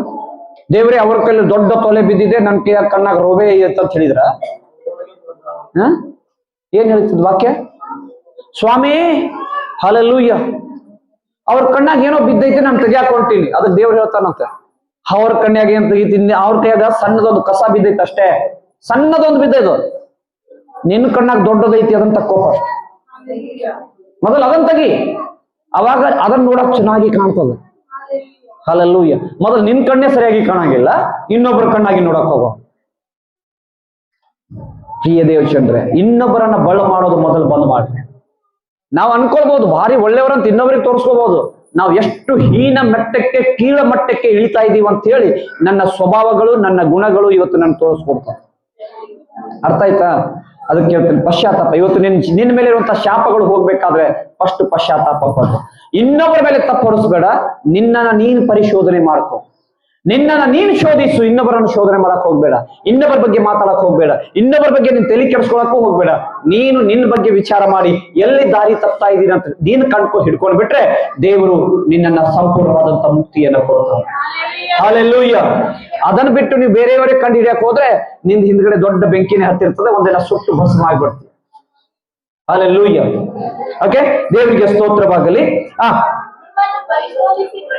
ನಿಮ್ಮನ್ನ ಪರಿಶೋಧನೆ ಮಾಡಿಕೊಳ್ಳ್ರಿ. ನಿಮ್ಮನ್ನು ಪರಿಶೋಧನೆ ಮಾಡಿಕೊಳ್ಳ್ರಿ. ಏನು? ಯೇಸು ಕ್ರಿಸ್ತನು ನಿಮ್ಮಲ್ಲಿ ಇದ್ದಾನೆಂಬುದು ನಿಮಗೆ ಕುರಿತು ನಿಮಗೆ ಚೆನ್ನಾಗಿ ತಿಳಿದಿಲ್ವೋ? ಹಲ್ಲೆಲೂಯಾ. ನಿನ್ ಬಗ್ಗೆ ಒಳಗಡೆ ಯೇಸು ಇದಾನೋ ಇಲ್ವೋ ಅನ್ನೋದು ಸ್ವಲ್ಪ ನೀವು ತಿಳ್ಕೋಬೇಕು. ಮಾತಾಡ್ತೀವಲ್ಲ, ಮಾತಾಡೋಕ್ಕಿಂತ ಮುಂಚೆ ಯೇಸು ಇದಾನೋ ಇಲ್ವೋ ಅನ್ನೋದನ್ನ ನೀನ್ ತಿಳ್ಕೊಂಡು ಬಿಟ್ರೆ, ಒಂದು ವೇಳೆ ಅದ್ರ ಬಗ್ಗೆ ಅರಿವಿಲ್ದಂಗೆ ನೀನ್ ನಡೆದ್ರೆ ಮುಂದೆ ವಾಕ್ಯ ಹೇಳ್ತದೆ, ನೀನು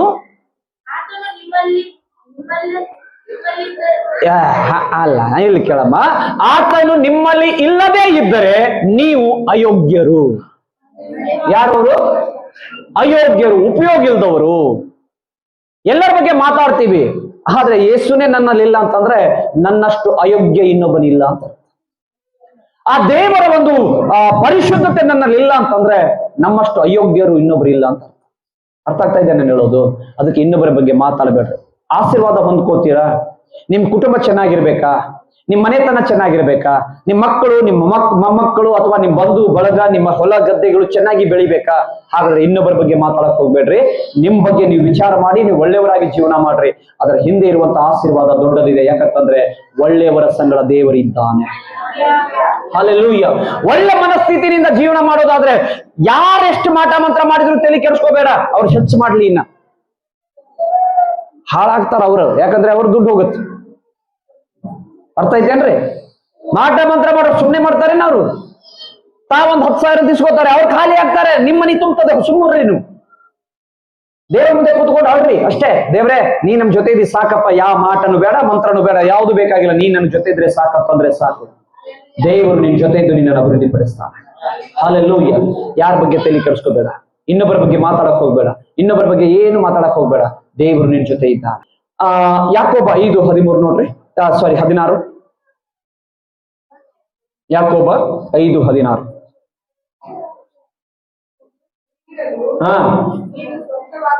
ನೀವು ಆರೋಗ್ಯವಾಗಿ ಬಿಡುಗಡೆ ಹೊಂದಬೇಕಾದ್ರೆ, ನೀವು ಸ್ವಸ್ಥರಾಗಬೇಕಾದ್ರೆ, ಉದ್ಧಾರ ಆಗ್ಬೇಕಾದ್ರೆ, ನಿಮ್ಮ ಮೇಲಿರುವಂತ ಎಲ್ಲಾ ಶಾಪಗಳು ಮುರಿಯಬೇಕಾದ್ರೆ,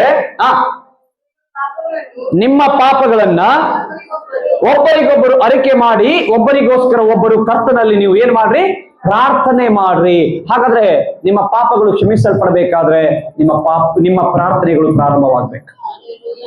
ನಿಮ್ಮ ಪಾಪಗಳು ಕ್ಷಮಾಪಣೆ ಆಗ್ಬೇಕಾದ್ರೆ ಪ್ರಾರ್ಥನೆ ಮಾಡುವಂತ ಮನಸ್ಥಿತಿ ಬರ್ಬೇಕು, ಪ್ರಾರ್ಥನೆ ಮಾಡುವಂತ ಗುಣಗಳು ಇರ್ಬೇಕು. ಹಲ್ಲೆಲೂಯಾ. ದೇವರ ಸನ್ನಿಧಿಯಲ್ಲಿ ಕೂತ್ಕೊಂಡು ಪ್ರಾರ್ಥಿಸುವಂತ ಯೋಗ್ಯರಾಗಿ ನಾವು ನಡಿಬೇಕಾದ್ರೆ ತೆಗೆದುಕೊಳ್ಳುವಂತ ತೀರ್ಮಾನಗಳು ಏನಂತಂದ್ರೆ, ನಮ್ಮ ಹೃದಯ, ನಮ್ಮ ಮನಸ್ಸು ಕರ್ತನಿಗಾಗಿ ಸಿದ್ಧಪಡಿಸ್ಬೇಕು, ಕರ್ತನಿಗೋಸ್ಕರ ಸಿದ್ಧಪಡಿಸ್ಬೇಕು. ಹೇಗಂತಂದ್ರೆ ನಾವು ಕರ್ತನಲ್ಲಿ ಪಾಲು ತೆಗೆದುಕೊಳ್ತಾ ಇದೀವಿ ಅನ್ನುವಂತ ಮನಸ್ಥಿತಿ ಬೇಕು. ಒಂದು. ಎರಡನೇದಾಗಿ ನಮ್ಮ ಮೇಲೆ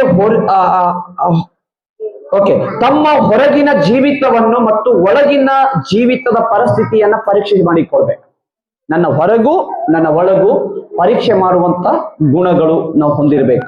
ಮೂರನೇದಾಗಿ ಇದರಲ್ಲಿ ಎಲ್ಲಾ ರೀತಿಯ ಪಾಪ, ಭಕ್ತಿ ಇಲ್ಲದ ಕಾರ್ಯ, ಎಲ್ಲಾ ರೀತಿಯ ಕೆಟ್ಟ ಆಲೋಚನೆಗಳನ್ನ ತೆಗೆದು ಬಿಟ್ಟು ಬಿಡಬೇಕು. ಆವಾಗ ಮಾತ್ರ ನಿನ್ನ ಪಾಪಗಳು ಕ್ಷಮಿಸಲ್ಪಡೋದಕ್ಕೆ ಸಾಧ್ಯ. ದೇವರ ವಾಕ್ಯ ಹೇಳ್ತದೆ, ನಾನು ಕ್ಷಮಿಸ್ತೇನೆ, ಇದನ್ನ ಬಿಟ್ಟು ಬರ್ಬೇಕು. ಹಿಂಗೆ ನೀನ್ ಬಿಟ್ಟು ಬರೋದಾದ್ರೆ ನಿನ್ನ ಪಾಪಗಳು ಕ್ಷಮಿಸಲ್ಪಡ್ತದೆ. ಹೀಗೆ ನೀನು ಜೀವಿಸೋದಾದ್ರೆ ನಿನ್ನ ಕುಟುಂಬಗಳು ಉದ್ಧಾರ ಆಗತ್ತೆ. ಹಾಗಾದ್ರೆ ಕರ್ತನ ಸಮ್ಮುಖದಲ್ಲಿ ಒಪ್ಪಿಸಿಕೊಳ್ಳುವೆ. ದೇವ್ರೆ, ನಾನು ಬಿಟ್ಟು ಬಿಡೋದಕ್ಕೆ ಮನಸ್ಸಿದೆ, ಬಿಟ್ಟು ಬರೋದಕ್ಕೆ ಮನಸ್ಸಿದೆ, ಒಪ್ಪಿಸಿಕೊಳ್ಳೋಣ. ಯಾರು ಆಚೆ ಈಚೆ ನೋಡ್ಬೇಡ್ರಿ, ಸ್ವಲ್ಪ ಎಲ್ಲಿ ನಿಂತ್ಕೊಳ್ತೀರಾ? ನಿಮ್ಮನ್ನು ನೀವು ಸಮರ್ಪಣೆ ಮಾಡ್ರೆ, ನಿಮ್ಮನ್ನ ನೀವು ಸಮರ್ಪಿಸ್ರಿ. ಬಿಟ್ಟು ಬರ್ತೀಯಾ? ದೇವರಿವತ್ತು ನಿನಗೆ ಒಂದೇ ಒಂದು ವಿಷಯ ಕೇಳ್ತಿರೋದು, ನಾನು ನನಗೋಸ್ಕರ, ನನಗಾಗಿ ನಿನ್ನ ಪಾಪಗಳನ್ನ ಕ್ಷಮಿಸ್ತೇನೆ. ಆದ್ರೆ ಒಂದು ಕಾರ್ಯ, ನೀ ನನ್ನ ಜೊತೆ ಇರಬೇಕು. ನೀ ನನ್ನ ಜೊತೆ ಇರ್ಬೇಕಾದ್ರೆ ಪಶ್ಚಾತ್ತಾಪ ಪಡಲೇಬೇಕು. ನೀ ನನ್ನ ಜೊತೆಯಲ್ಲಿ ಇರ್ಬೇಕಾದ್ರೆ ಕೆಟ್ಟದನ್ನ, ದುರಾಚಾರವನ್ನ, ಕೆಟ್ಟ ಕಾರ್ಯಗಳನ್ನ ಬಿಟ್ಟು ಬರಬೇಕು. ನೀನು ನನ್ನ ಜೊತೆ ಇರ್ಬೇಕಾದ್ರೆ ಪ್ರಾರ್ಥನೆ ಮಾಡುವಂತ ಮನಸ್ಸು ನಿನಗೆ ಬೇಕು.